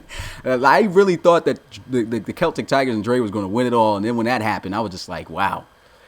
But I guess no running back and no help, and that's what happened. So, but yeah, go back and watch that game, y'all. Go back and watch that game. You'll see why they lost. But, yeah. So that's going to do it here for our main topics of the podcast. As always, we leave it open to you to ask us the questions, and we'll respond here live. What do you guys want to talk about? Put it in the chat.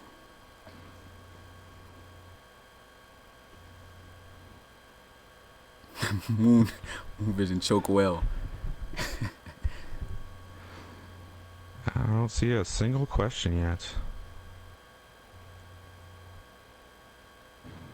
We got plenty of people in here. Somebody's got to have a question.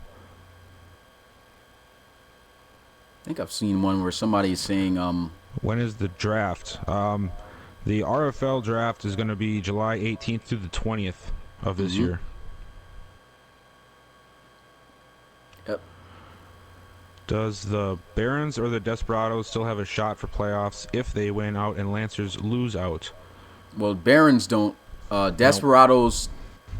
I believe they possibly do if the Lancers lose out, and since they're above the Shamrocks, if they both win out, doesn't the Desperados get in that spot for the Lancers? So the Desperados still technically have a chance, I think, because they're above the Shamrocks right now. And, yeah, so they have a chance, but it's very slim. Who's the best Penn State free safety coming into the draft? That's a very complex and loaded question there, bud. Yeah, and Penn State safety was they only had one submitted guy. That's got to be the Madden highlights guy. If it ain't, then I guess you must know about him. Why am I blanking on his name? He was definitely solid. If the Elks would have started, I know what you're talking about. I can't remember. A 92 overall QB, Simon Tilsky, would they have made the playoffs? Honestly, I don't think they would have, man. I feel like the overall of Bain, there's some players in this league in particularly, that overall doesn't mean anything.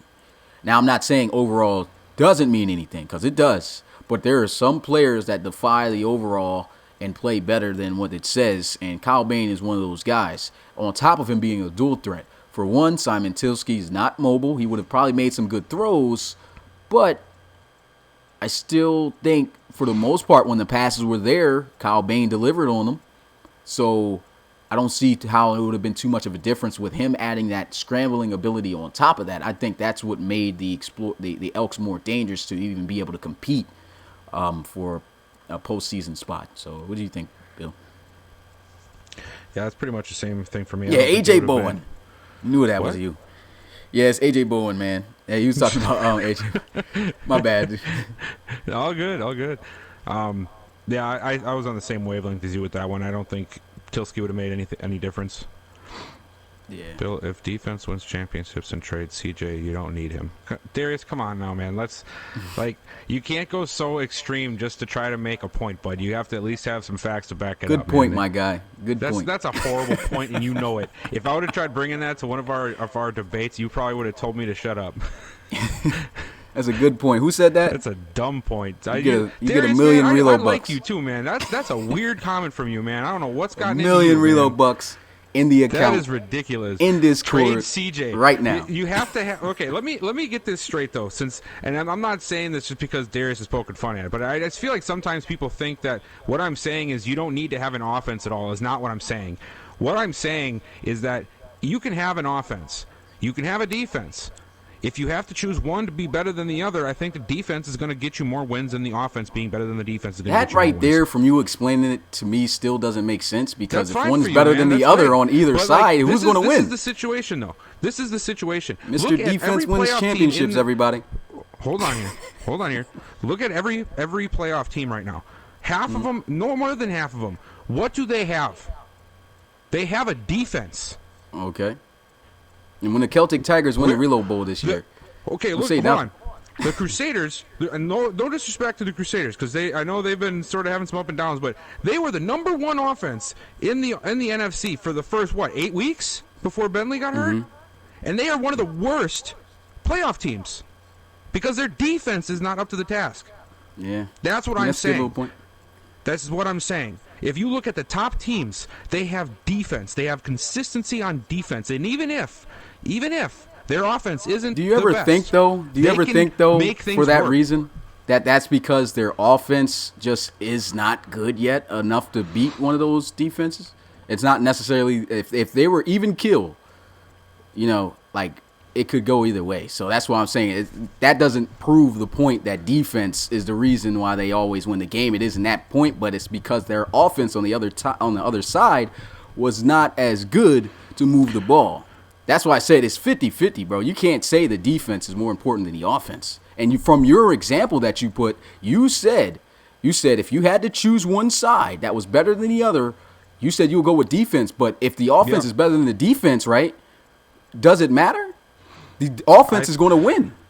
That's what I'm saying. Offense doesn't always win. Offense doesn't always win. If it's better than the defense, how are they not going to win? If they're better than the defense? Yeah, how are they not going to win if their defense, even if you had the best defense in the league, but their offense is better than that defense, how are they going to win? Explain that. You can't really decipher if their offense is better than this defense. Yeah, I'm saying, but that's the point you're making is you're assuming that the defense is absolutely better than the offense, but what if they face an offense better than the defense? Who wins? I don't understand what you're trying to say here. What I'm saying is a top 5 defense, I believe, in my heart, is a more top-flight system to have in place than a top 5 offense. That's what I'm saying. I believe that defense is the foundation for any championship team. That's what I think. The Dreadnoughts have had a pretty good defense this year. Am I wrong? They've had a pretty good, yeah. Yeah. Do you think a guy like Matt Jones has the success he's had? But the main thing you're doing right now, every game? on some real, the main thing you're doing right now is proving situational points. I'm saying at the end of the day, you cannot say that defense is more important than offense, because if the offense is better than the defense, it doesn't matter. If the defense is better than the offense, it doesn't matter. Whoever is better is going to win. Defense is not better than offense. Well, are you like trying? That's what I'm saying. You're like one of those like things under the like. You're like trying to make me answer a riddle to get past right now. Like I don't even know what you're trying to say, bud. It's not even a riddle. It's not a riddle. It doesn't make any sense. It's how is it not a riddle, man? Like you're trying to say that no matter what. Okay, let's say for instance, like I said, let me explain this part more. I'm gonna try to break it down here. Okay, let's just say this: Red Dragons defense, right? Yeah. Okay, cool. If they play a better offense than their defense, does that even, are they going to win? That's not even like, hold on, before you even go down that path, you can't even, that's not even a thing you can make. How is that a thing? But you're saying that the defense is better than the offense, though, aren't you? There's no way of telling if you take an offense and a defense and say, which one of you two is better than each other. They're not even the same player, Smitty. What I'm saying it don't is matter, top defense but I'm is gonna saying beat an offense every single time. No, it's not. If you're a top defense in the league, but you can't stop an offense, it doesn't matter where you're ranked. You're going to lose. In the word of the Rock, it doesn't matter what you think. It doesn't matter. That's what I'm saying. Somebody hit me with the rock pose. What they say in the match? What did he say? It doesn't. What you're losing? Y'all smell what I'm cooking right now? This little argument here, so you're going to try to outspeak me No, now? look. I'm not outspeaking you. I'm just saying. Yes, you are. Nope. What? Look, this is what I'm saying. At the end of the day, you can be ranked the number one defense, but if you can't stop an offense, you're going to lose. It's the same thing. Bro, if you are not stopping an offense, then you're not ranked the number one defense, dude. How does that even make sense? That doesn't make sense what you just said. That doesn't make sense what you just said. If there's one team, it doesn't make sense what you just said. You want to know why it doesn't? Because guess what? It's the same thing, vice versa. Let me explain. It does not make sense. Just because you're the number one ranked defense does not mean that you're going to stop every offense or that your defense is going to shut down any offense out there. What if you have a number one ranked offense, right? And they're better than that defense. That defense can't stop them. What does that mean? That number one ranking doesn't mean nothing. Who says they can't stop them? Who says they can't stop them? They can't stop, but you're saying, you're assuming automatically. Who says the defense can stop them? I can say the same thing. That's what I'm saying. You can't put importance on defense over offense.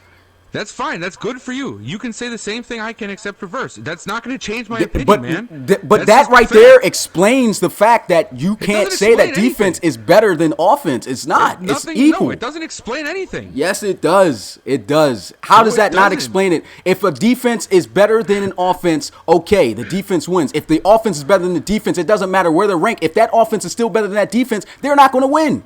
It's 50-50. It's on who is better. That's not even a riddle. That's not even hard to comprehend. That's what I'm saying. But I don't understand. I don't see or understand how this has anything to do with the conversation here, bud. It does. If the offense is better than the defense, then yeah, of course the offense is better than the defense. Okay, that's the point. Than the offense, then the defense is better than the offense. Okay, so what point is that proving right there? Before you say anything else, what point is that proving?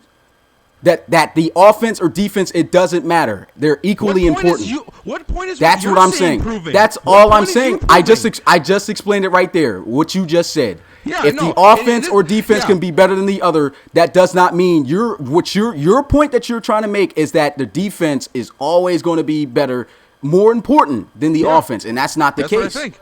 No, that's what you think, but it's not right. So that's what I'm saying. It's not right. No, you can't say that defense is better than offense for that reason. I can. And every time somebody says something that's not with your opinion, doesn't mean it's not even. Well, you can't 100% approve it, so you can't. If you can't prove that, I can prove. I can prove. I can prove it. I can prove it because I'm proving it right now. You can't say, "Oh, we'll prove it." You are losing, bro. Right now, or it doesn't make sense. That's not how yes, it debates does, work, man. Because my debate's winning. You want to know why? Because I can prove. I can because you agree. You know that an offense can beat. Yes, any offense can beat a defense. You can prove that. But do you see what you're saying? What argument are you trying to say that I'm making? You're trying to say you just said. Let's listen. No, listen to what you just said. Listen to what you just said. You said that you said. What did you say that I'm saying? You said that I said that any offense can be the defense. That's not even what I'm saying. That's not what I said. That's where you. What do you mean that? Yo, play this back. Play this podcast back and tell me you didn't just say that. Tell me you didn't just say that. You keep saying that I'm saying something you're doing, but you're doing that to me.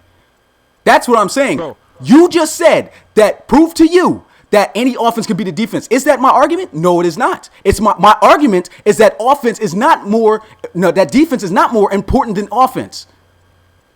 That's my argument. So your argument that offense is more important than defense is okay. Look, you just messed up right there. What did you just say? You just said that your argument that offense is more better than defense. I never said that. So what are you saying? What I'm saying is every time me and you get into a debate, every single time we debate, anytime things start going downhill, it's always, well, you can't 100% prove it right to my face right this second, so you're wrong. And that's not how it works, man. You can't just say that every time somebody has a different opinion than you and say, prove it right now get out of here, because that's not how it works, that is a debate. Not. That is a debate. That's what if I can do prove, when they're mad that they can't win. no, or they're it's not a proof. It's not at all. It's not at all. It's not at all. Yes, it is. At the end of the it day, is. No, what it is. I don't care what anybody says in here. I didn't lose this stupid debate. Okay, You This is did, what happens. because Every I single can time prove we my debate, point. Every single time we debate about anything, Smitty goes, "Prove it right now, or you're wrong," and then it's just it. He That's just the keeps point of an going argument. until you give up. That's what happens. That's a point being proven right there. That I'm saying. I can prove that a defense is not more important than an offense because an offense can still beat a top offense, right? You prove to me that it doesn't matter how good an offense is, that a defense can beat them.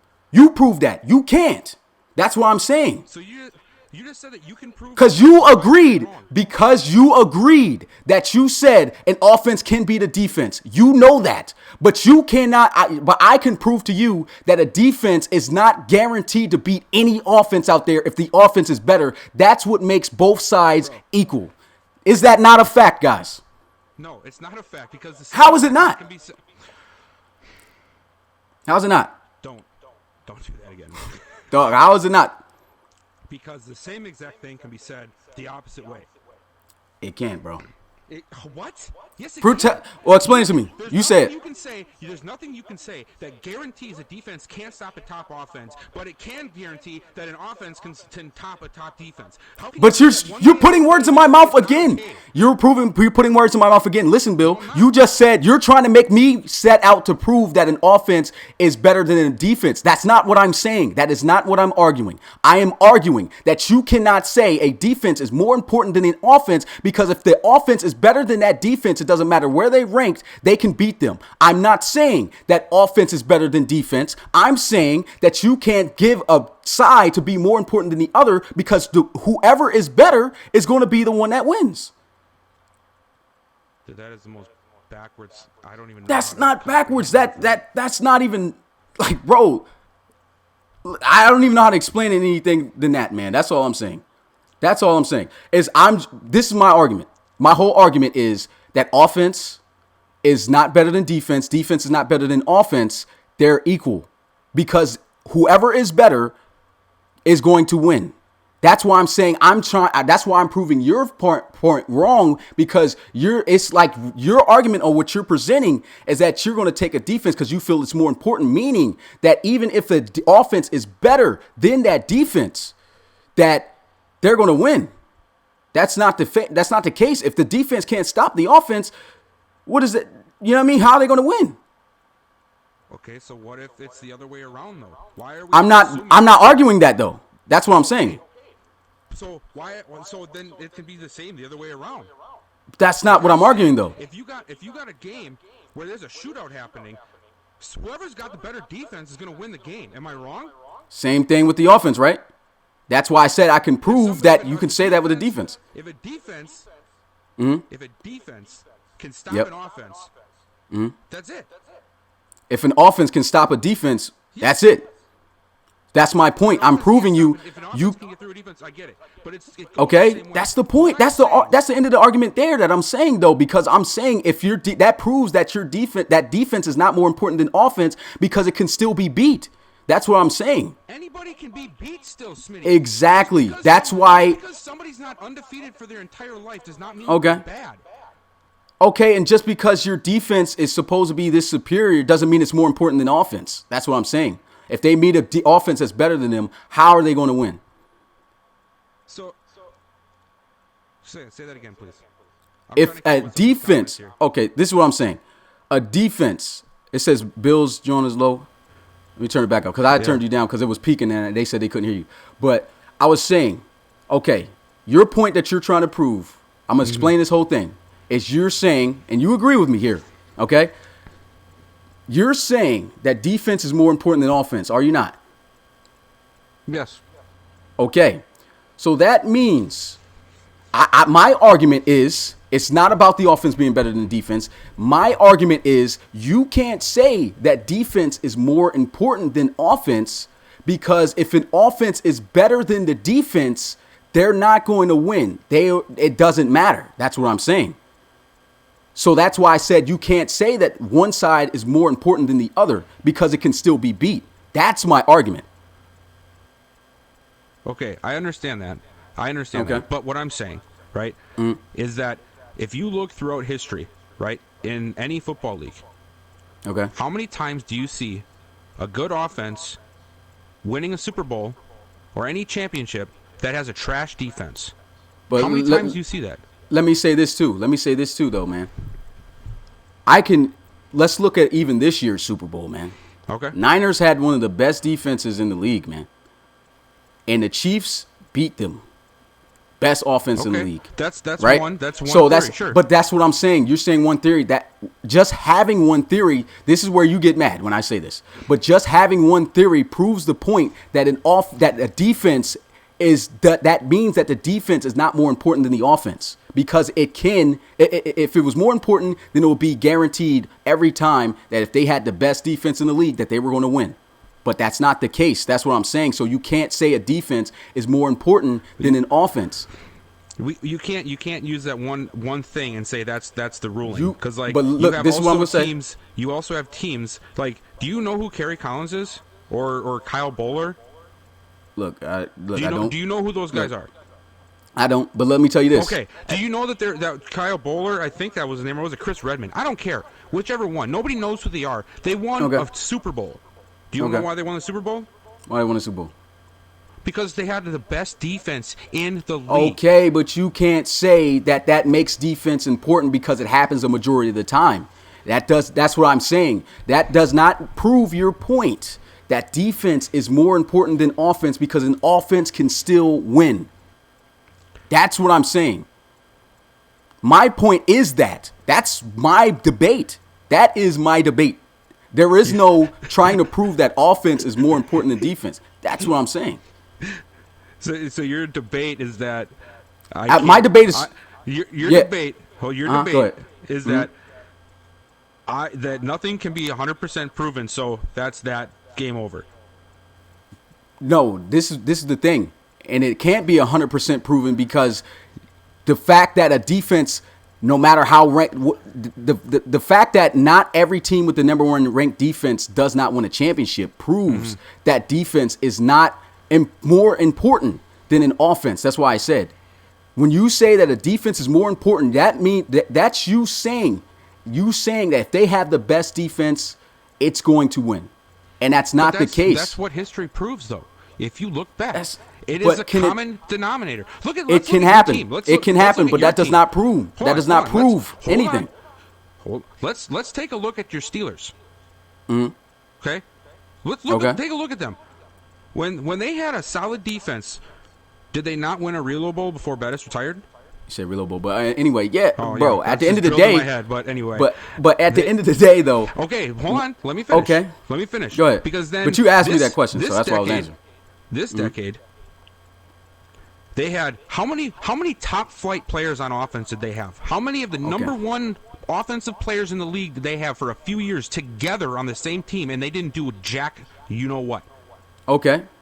But that's that is not proving your point. Was lower than what it's been in the past. It is not proving your point, though. That's what I'm saying. Yes, it is. No, it is not. You're saying if you can only say it happens a majority of the time, that is not a point proven that defense is more important than the offense. That's what I'm saying. It's not the case. So between the decade that you have Roethlisberger, Le'Veon it doesn't Bell, matter how little. And Antonio Brown. But this is the point you're not wrapping. This is the point you're not getting.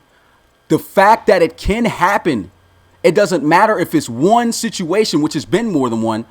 You cannot say because it can happen. It can be proven that it doesn't matter how good your defense is. If the offense is better, they're going to win. You cannot prove just because it happens a majority of the time that defense is more important than offense. The point of this entire thing is that whoever is better is going to win. That's what I'm saying. Defense, you may have the best defense, but if you can't stop the other side, you are not more important than the other. Just because most teams haven't been able on that other side to beat the defensive side does not prove that defense is more important than offense. That's what I'm saying. So even though majority of the arguments prove that the defense usually wins out against the offense, I can't use that. That's because not it's not proving though. That's not proving. Yeah, 100% is proof. Okay. That's my whole philosophy. So even though a majority of the situations go with my argument is still wrong because there's a couple of situations where it doesn't make sense. You're putting importance. Okay. You're putting importance in it. That's where you're losing it. Because you're saying that just because they win more, it's more important, and that's not the case. If they played an offense better than them, right, would they win? That's what I'm saying. They just didn't. It just didn't happen often, but that's not proving anything just because of defense. Like I said, it doesn't matter if it's one example or not. The Chiefs still did it. That proves that it doesn't matter. If we're going to talk about that Super Bowl, okay, let's really look at the 49ers, okay? What were they good at on defense? What were they good at? They were pass good rush, at definitely. Stopping the run and getting an initial pass rush, right? Yeah. What is the Chiefs offense good at? Everything. The Chiefs offense is a quick-moving offense, right? If you don't have a max blitz within 2 seconds or 8 guys back in coverage, chances are you're going to lose because that's the type of offense they play. The 49ers have never had good secondary. But you hear that word. Did not chances are. It's not proving. Hold on. That's what I'm saying. The 49ers, I don't want to hear that anymore. That's such a dumb argument, man. Well, I can't prove it 100%, so you can't see it. Because you can't prove. You're putting it up to chance off the rip from saying that. From you saying that, it does not prove that they're going to win. The 49ers couldn't hit water if they fell out of a boat. Their secondary was so horrible. They were pulling practice squad guys off to play in their secondary in the first 5 weeks of the season. Well, is that hurting or proving, or is that helping or proving your point? I mean, their defense, yes, it was good in some areas, but it was not a fully over-the-top, true, great defense. Let's think about this, though. That's still proving even the other point that I'm not even trying to make, but it's going against your point because does that not mean that the Chiefs won because of their offense against a good defense? No. What I'm saying is that the 49ers defense was not as good as people wanted them to be, and it was more of a publicity stunt to say that they were a great defense that year. I never thought they were that great of a defense. Bro, that's you.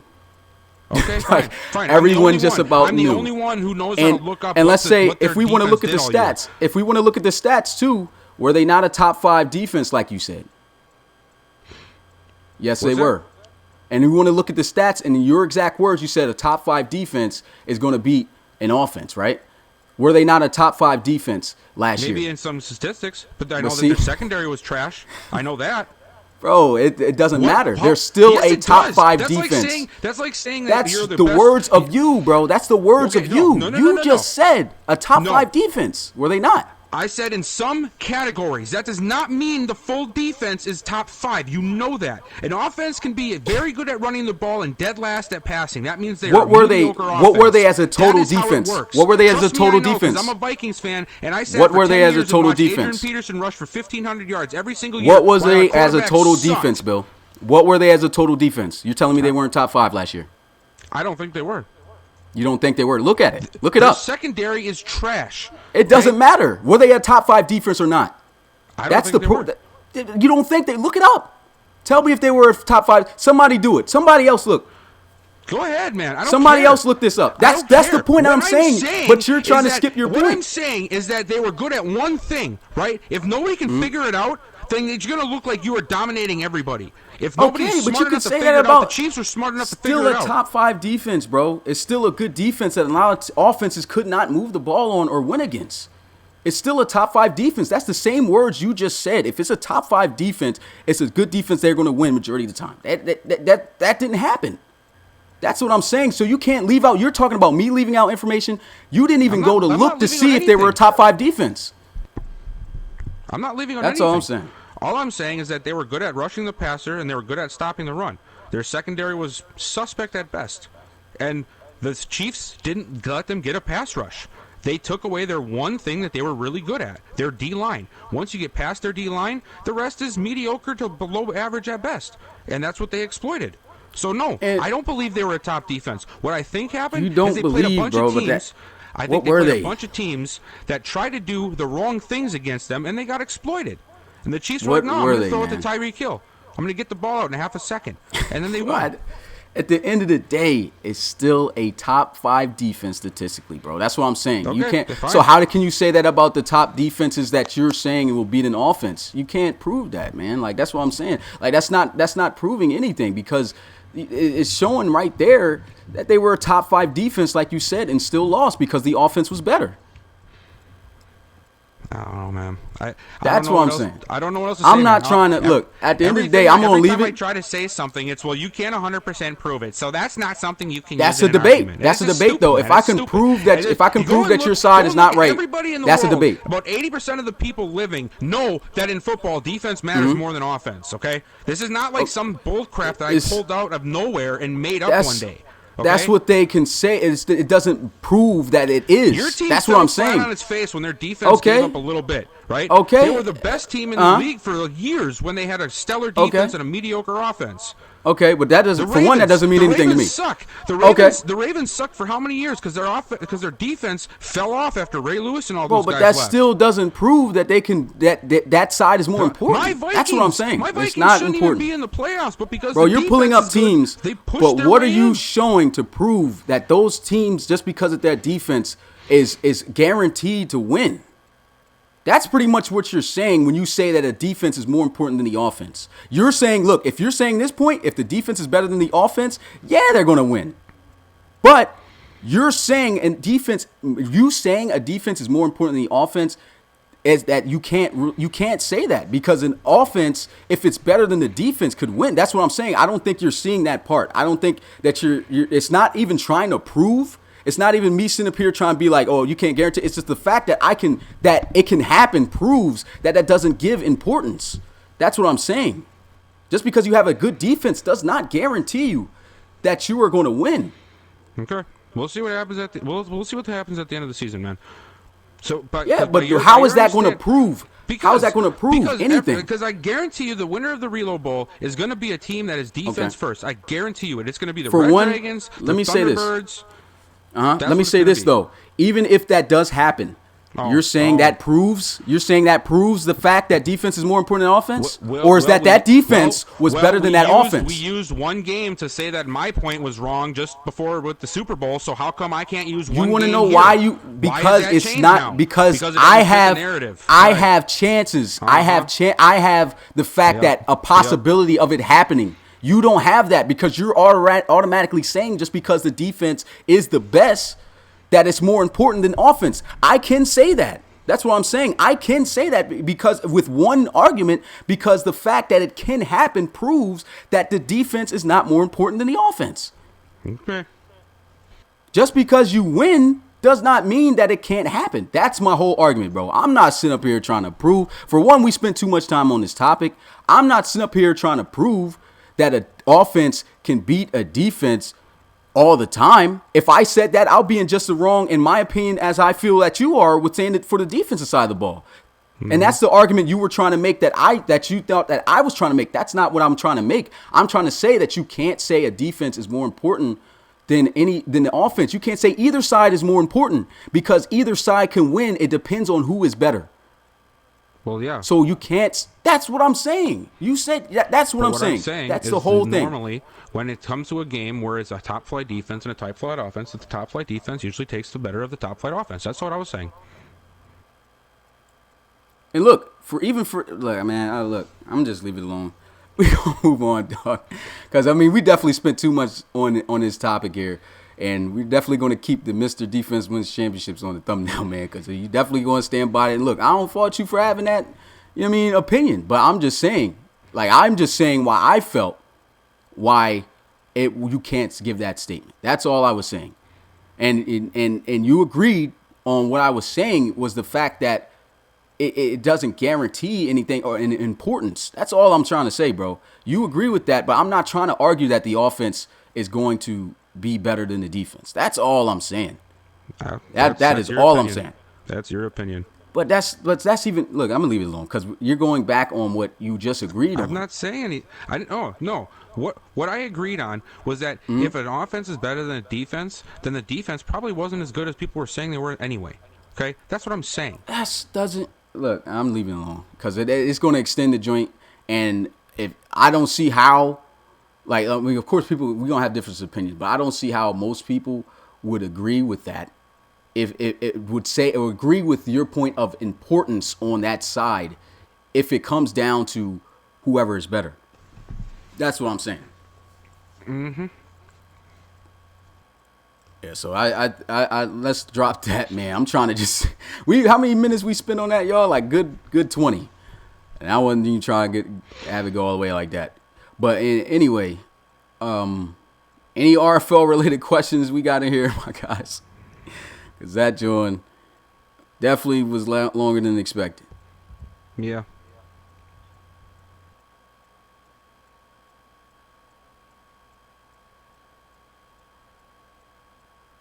Let's see what we got here. Can we see the awards?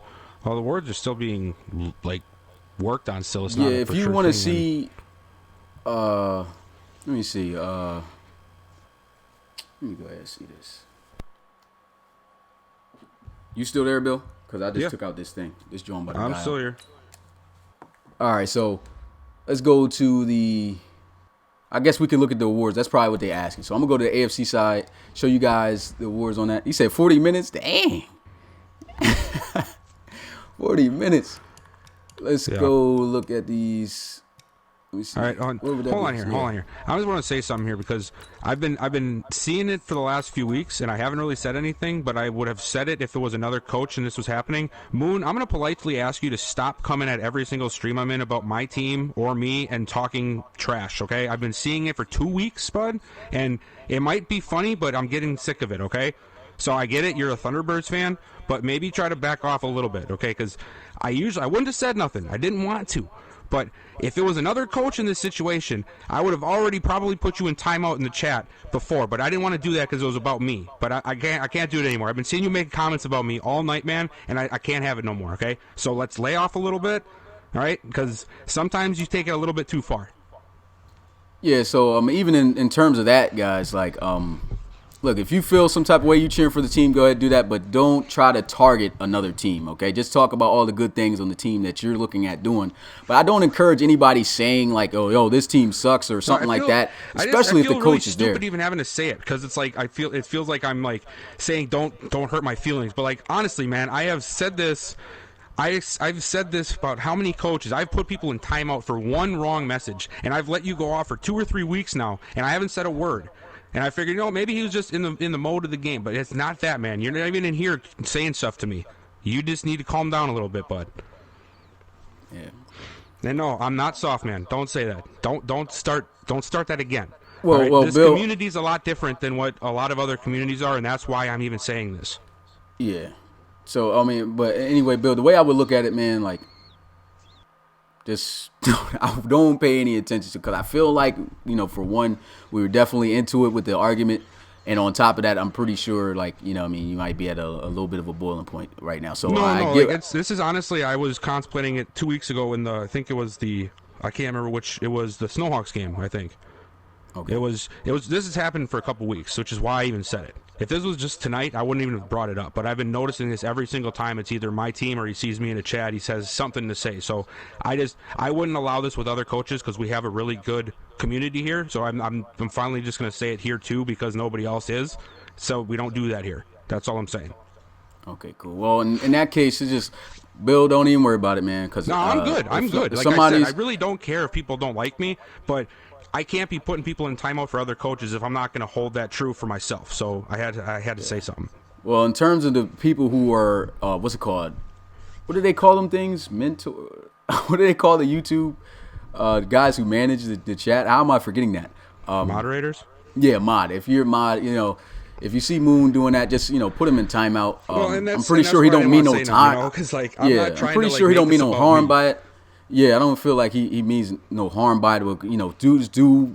He's not the only one. Of course, that goes not above the only and one by a beyond. long shot. I've had it playing before. It's not something that really bothers me, but I don't want that to become a habit by people and then have other people start adding that with other people. And next thing you know, we have a bad community. We can't have that. All right. Yeah, I agree. So let's get back on topic here and get a look at these MVP candidates. And wow, Savoy is at number 2. I can't really believe that. That's crazy. Well, So we got Dre Crowell, of course. I think he's going to win it. Got Savoy at 2. Rob Slater, look at that, Rob. AFC 3rd in there. Okay. Brady Hudson in there at 4. And that's it. We got 4 for MVP. So, yeah. So what's your thoughts on that, Bill? Are you about to say something about Savoy? So yeah, I was going to, but then the dog started barking. I'm not. I don't know. It's tough for me with Savoy because I think a lot of that is due to the fact that his team having success, and he's had success lately.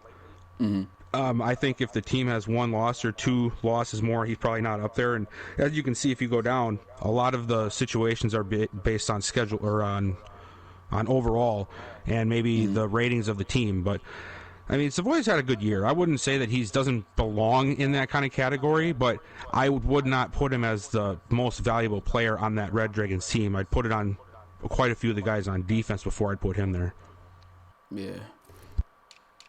Yeah, so let's go ahead and get a look at these AFC. Okay, looks like Dre's in the running for Offensive Player of the Year. Pretty sure he's probably going to win that. And of course, behind him, Anthony Savoy. But I don't even know. I mean, okay, that's Offensive Player of the Year. Okay, get it.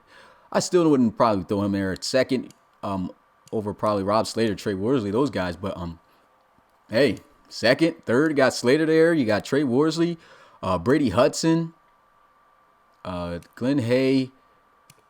I think honestly, because there's 10 groups of this, man. So I'm gonna just go with the I'm gonna just call off and show the top 5 and then move on. So that's the Offensive Player of the Year. Offensive player, defensive, rookie on both sides. That'd probably be best. Yeah, so we'll go with defense. Right now, leading is Charles Raymond. I'm gonna do top 3, honestly. Charles Raymond at number 1 for defense and AFC Player of the Year, behind Reed Holmberg and Wendell DeMache. Brett Rattay behind there, too. Offensive Rookie of the Year, we already know. Most likely this is set. Anthony Savoy is going to win that. Joseph Torres is right there behind him, though. And then we got Trey Cook, who's also been doing some things, man. I know you guys remember that guy. Ashland Boyd up there. Okay, Defensive Rookie of the Year, got David Pierre. That's my guy, man. I actually went to college with this dude. He submitted him. Here he is winning Defensive Player of the Year, man. He's over Freddie McAllister, which I'm kind of surprised by. McAllister's been balling. And then you got Shane Masters of the Bulldogs there. Saquon Lattimore. Okay, best quarterback, of course, Dre Crowell right there. I think he'll win that award. Best running back, you got Trey Worsley over Jones. This could flip-flop because Jones has been having a pretty good season, but I do think that Trey Worsley might end up winning that. Dre Shivers in the conversation as well. Best wide receiver, Matt Niani, I think of the AFC, is going to win this due to the fact that he's leading the conference in receiving yards. Then behind him, of course, Keith Guyton, Maurice Darman having a stellar bounce-back year. And let's not forget about Contavious Henderson, man. He's definitely had a big year for the Cougars so far. Best offensive lineman, man. We got DeMarcus the Great. This guy, I think this will be probably the 2nd or 3rd time he's won this straight, man. That's crazy. And then looking at D-line, we've got Wendell DeMache leading it. I think he's going to win it there. As Edmund Whiting is 2nd, DeJuan Church 3rd, and Stanley McQuiston and the Dreadnoughts right there. Best linebacker, Charles Raymond, of course, man. Could flip-flop between Marvin Woolfolk, but I think Charles Raymond just about locked this up. You got Reed Holmberg there. Same guys that was in the Defensive Player of the Year category. Best defensive back, of course, in the AFC, Keanu Jones. He's leading the entire league in interceptions right now with 6 or 7, one of those. And then, of course, Javonte Gibson behind him, Parker Brockers. He got fried a couple weeks ago, man.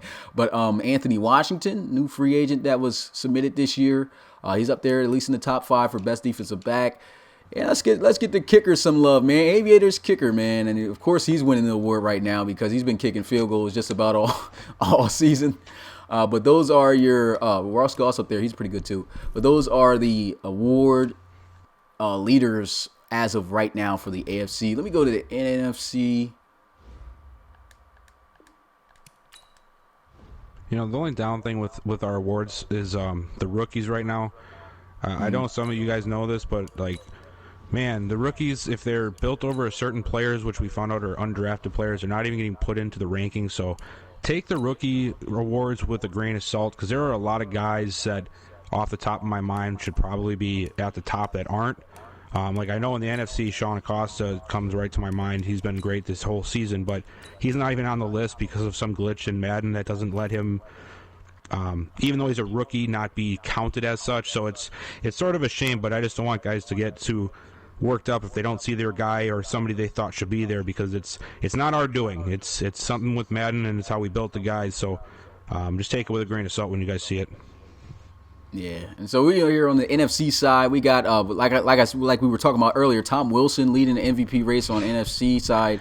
He'll win it for the conference, but he won't win it for the league. You said this before, man, but I really think that Tom Wilson has a solid shot, I would say, at being MVP of the whole league, man. Like, I don't know, man. The reason I say that, though, is like Drake Crowell is great. We know that, but Drake Crowell has a lot of help, man. He's got Worsley, he's got Nayani, there's a lot of guys there. Wilson does a lot more of this on his own. I mean, he had Gadsden, but like when you compare the full amount of the teams, like if Wilson goes down, I think the Shamrocks are in worse situation than if the Celtic Tigers have to play without Crowell. That's what I'm saying. Like Wilson in that respect would be a bigger deficit to the team as a whole based on who else is on the team already. Now, one thing, for the most part, I can say I agree, but the reason why I would not put him over Dre is simply because, for one, Dre Crowell is definitely the whole offense. This is number one offense also because of him. We can't just nullify Dre from the rest of the talent he has. No, even though that could be helping him. I know you're not, but I'm just saying. Dre literally is about to have over 5K passing yards on top of that. He leads the league in touchdown passes too, and he's got the number one offense. I think, okay, we know Tom Wilson's a good dual threat quarterback, but to be honest, when you compare those stats, Tom Wilson's not even close. So that's why I'm saying, like, Dre's definite if these are the two MVPs that we got to choose for the league. So I'm definitely going to give that to Dre over Wilson. I just, like, in my mind, man, if Dre goes down tomorrow, Jones steps in, and I mean, they might have a slight dip off, but they still are a rocking offense. If Wilson goes down, I don't know what happens with the Shamrocks. That's why I believe that the most valuable individual player award would go to a guy like Wilson over Crowell, because the Celtic Tigers are just a better overall team. Like that's on some that's real where I'm though. coming from with that. If you look at this also, I mean, this is another point. If they were all in the same conference, I'm pretty sure Dre Crowell would be at number one. Dre would definitely be number Madden one. Goes off of the record, but what I'm saying is how overall do you not, team success. Well, I'm saying, how would you not give a guy who threw for over 5,000 yards, leading the league in the number one offense? We know what the offense, of course, is helped, of course, with good talent around him. But how would you not give a guy that's putting up these type of numbers the MVP over a dual threat quarterback? I would definitely give it to the guy who put up those numbers. I mean, yeah, I get your point. I'm just saying I'm actually on the Celtic Tigers side with this. I think that the Celtic Tigers are, bottom line, like, without stats, without anything, all I'm looking at is if both of these guys get hurt, which team is still going to be more successful, or at least have success still at a better rate. And I think that's Celtic Tigers every single time. That's why I'm saying that. And I kind of feel like that's a decent point, but I wouldn't necessarily just have that as a point to give Dre Crowell, like, give Wilson that over Dre Crowell. Yeah. Like, still, the numbers that Dre still put up is just, like, godly. You know what I'm saying? So It's like you got to give that guy the award. You look at this, too. I mean, this is really good for a dual-threat quarterback, man, like Wilson, because, I mean, you look at the passing yards. That's, 3,097. He got 18 touchdowns, same amount of interceptions as Dre this year and everything. So, I mean, that's good, and he's definitely been making an impact on the ground. Dre's got the stats. And the stats is what really throws. Like, if Dre, like, I wouldn't give it to Dre if he was doing an average number and he led that for the AFC. You know what I'm saying? Because then that's when you would be like, okay, Tom Wilson, though, this guy's got over 4,000 yards rushing and stuff, and he's killing stuff. But the fact that he got two more games left and this guy's at 48K right now, and leading the league in interceptions. If you look at the category that Tom Wilson is leading in, he's only leading in rushing yards. And that's not hard to do, if you're a dual threat quarterback. Yeah. No, I get it. I wouldn't be upset if he wins it. I'm sure he will win it. I just think Wilson has more of a shot at it than what people are giving him credit for. Is basically what I'm trying to say. Yeah, I feel he deserves to win it this year for the NFC side, definitely. Oh yeah, definitely. Because Reed Wagner's up here. He was balling too, but dual threat quarterback. Like I said, you look at Reed Wagner's numbers. Let's look at Reed Wagner's numbers because his numbers I'm pretty sure are pretty good too. Yeah, they're not at Crowell's exactly, but he's close. Look at that. He's got the same amount of touchdown passes as Drake Crowell, but the interceptions kind of would kill him. I'm pretty sure if those interceptions was down, he would actually be over Wilson. Yeah. The interceptions killed him. Says Wagner always has to throw one or two before he can get settled in. Yeah. Yeah, that's always been him throughout his career, though. That's what got him traded in the first place. But yeah, let's go ahead and get a look at the rest of these awards in NFC. And I think we're going to end it here because we did definitely go over time. It's about 2 hours now. Yeah, it's already 9:30. So let's go get a look at these awards, and we'll just cap it off there. But for MVP, of course, Tom Wilson. I think he's going to win it, to be honest. So, runners up, you got Reed Wagner, Jabri Jackson. Not really too much to talk about there. Okay, NFC side. Okay, Offensive Player of the Year. Jabri Jackson's going to win this, though. I think so, though, man. I think this is a category where you do something like how you were talking about, Bill. Like if you're have been an offensive leader, because Wilson has done the same, but Jabri Jackson has literally been carrying his whole offense. Yeah, so I'm guessing that's why he should get this award. So I'm seeing why they probably got him there. Of course, followed by Wilson and then LC3. Usually the dual threat good quarterbacks do win this award. So that's probably why this is looking like this. Defense, of course, Isaiah Ingram, man, Defensive Player of the Year. Can't argue that. He's got the record for the most sacks in the RFL in a single season right now. So, I might talk with what's my guy Christian or C Beazle about making a graphic for this because this guy is having a legendary season. No way he's not going to win this award. But following him, Levi Mack, he forced 4 fumbles last week. That's big. Offensive Rookie of the Year. This is the area that Bill was talking about with this kind of being thrown off for the most part because of what he said about guys being undrafted free agents that we didn't create, that we created these players over. But for real, who would be winning this award, I would say would be Sean Acosta because he's about to have 1K receiving yards. But they're going to give it to Donovan Rhodes, who's honestly been good too. Behind him, you got Jacob McDonald and Saeed Gore, 2 other good guys. But definitely looks to be Rhodes award right there. Defense, Rashawn Berry jumped back up on the top there over Diego Lizarraga. I do think it's going to be between these two, but Berry is definitely a beast. Yeah, Lizarraga might get in there too. That's one that's really bad because I really feel that Tyrone Johnson from the Elks should be way up there. That's the other part of it too. Is he would definitely be leading this if he wasn't built over undrafted free agent too. But Berry's going to win that one.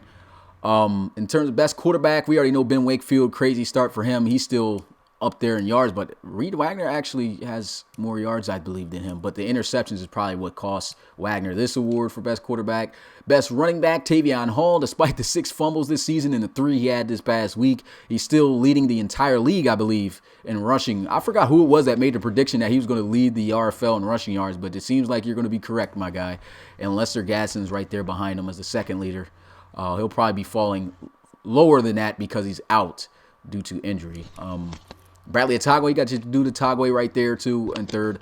Number 1 for receiver in the NFC, Romeo Jackson. Elijah Bentley would have definitely won this award if it wasn't for him getting injured, man. Because his numbers, what do he have? Over 1,100 receiving yards, and he was injured like 4 weeks ago. Yeah, before he got hurt, he was on pace for some crazy numbers. Yeah, I think he would have broke the record for the most yards in a single season. Tough loss right there for the Crusaders and for him, of course, because he would have definitely been in the record books. But Romeo Jackson's going to most likely win that. Best lineman, Dion Gunn, about to win this for the 2nd year in a row. I think this goes clear off of overall, man. Sometimes it seems like that. Yeah, I don't see anybody who's actually been doing good that's a lower overall actually be able to compete for this. But Dion Gunn is the best lineman, I guess you could say. Anyway, best D lineman, of course, Isaiah Ingram. Ain't too much to say there, but your guy Nathan Schmidt there at backup, and he's definitely been a beast. What, he got 15 sacks so far this season? Yeah, he does. Yeah, he's been having a great season. Yeah, and Cole Bacon up there. I see Coach Bachagalupi saying boo, but hey, your guy, hey, at least he's third. And then we got Chase Schilling of the Lancers there for. Excuse me. Adrian Dodge, that's a low overall. He's 74 overall linebacker, man. He's like an old guy, man. Well, not necessarily old, I don't believe, but he's been around the Monarchs team, excuse me, since the franchise first began, and this guy is a monster. He's leading that category over even Mack as best linebacker. So he must be making a ton of tackles and a lot of plays, which I do see him make, but I would have figured Mack would probably win that category. It's crazy. Mack might not win an award at all this year. I don't think he is. That's crazy. Yeah, that's another shame. Yeah. Then we got Kip Morrison up there. He's having a big season. Case and fine. Best defensive back, Tavares Golson. I think he's leading the NFC in interceptions. I think he's one behind Keanu Jones with 6. Keanu, I believe, has 7. Then Ethan King up there. He's got 5 interceptions on the season. And John Gibson, he was up there at number 1 for a little minute until Golson surpassed him. I think this mainly goes off of interceptions, too. So maybe that's the case there. But Golson looks like he might win that. And then for the kicker, Crusaders, Alan James. And the rest of these guys, I'm pretty sure you don't even pay attention to. But that is the awards, man, for both sides. Due to the fact that this has definitely ran over more than expected, we're just going to end it right here. Bring your questions for next week, man. This podcast, despite it getting a little bit heated from certain moments, has definitely been, as always, a fun one to enjoy. I hope you guys enjoyed it. Looking at the ratings here, the likes and the people that were here at the time, pretty sure all you guys enjoyed it. And with that being said, man, until next time, it's your boy Smitty along with Mr. Defense Wins Championships. Yeah. And we'll see you guys on Wednesday for the next podcast. Peace.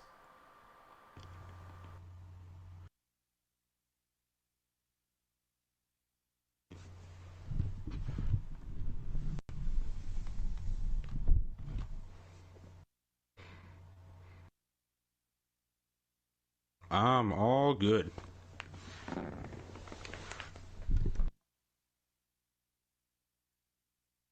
Well, yeah, I did, but no.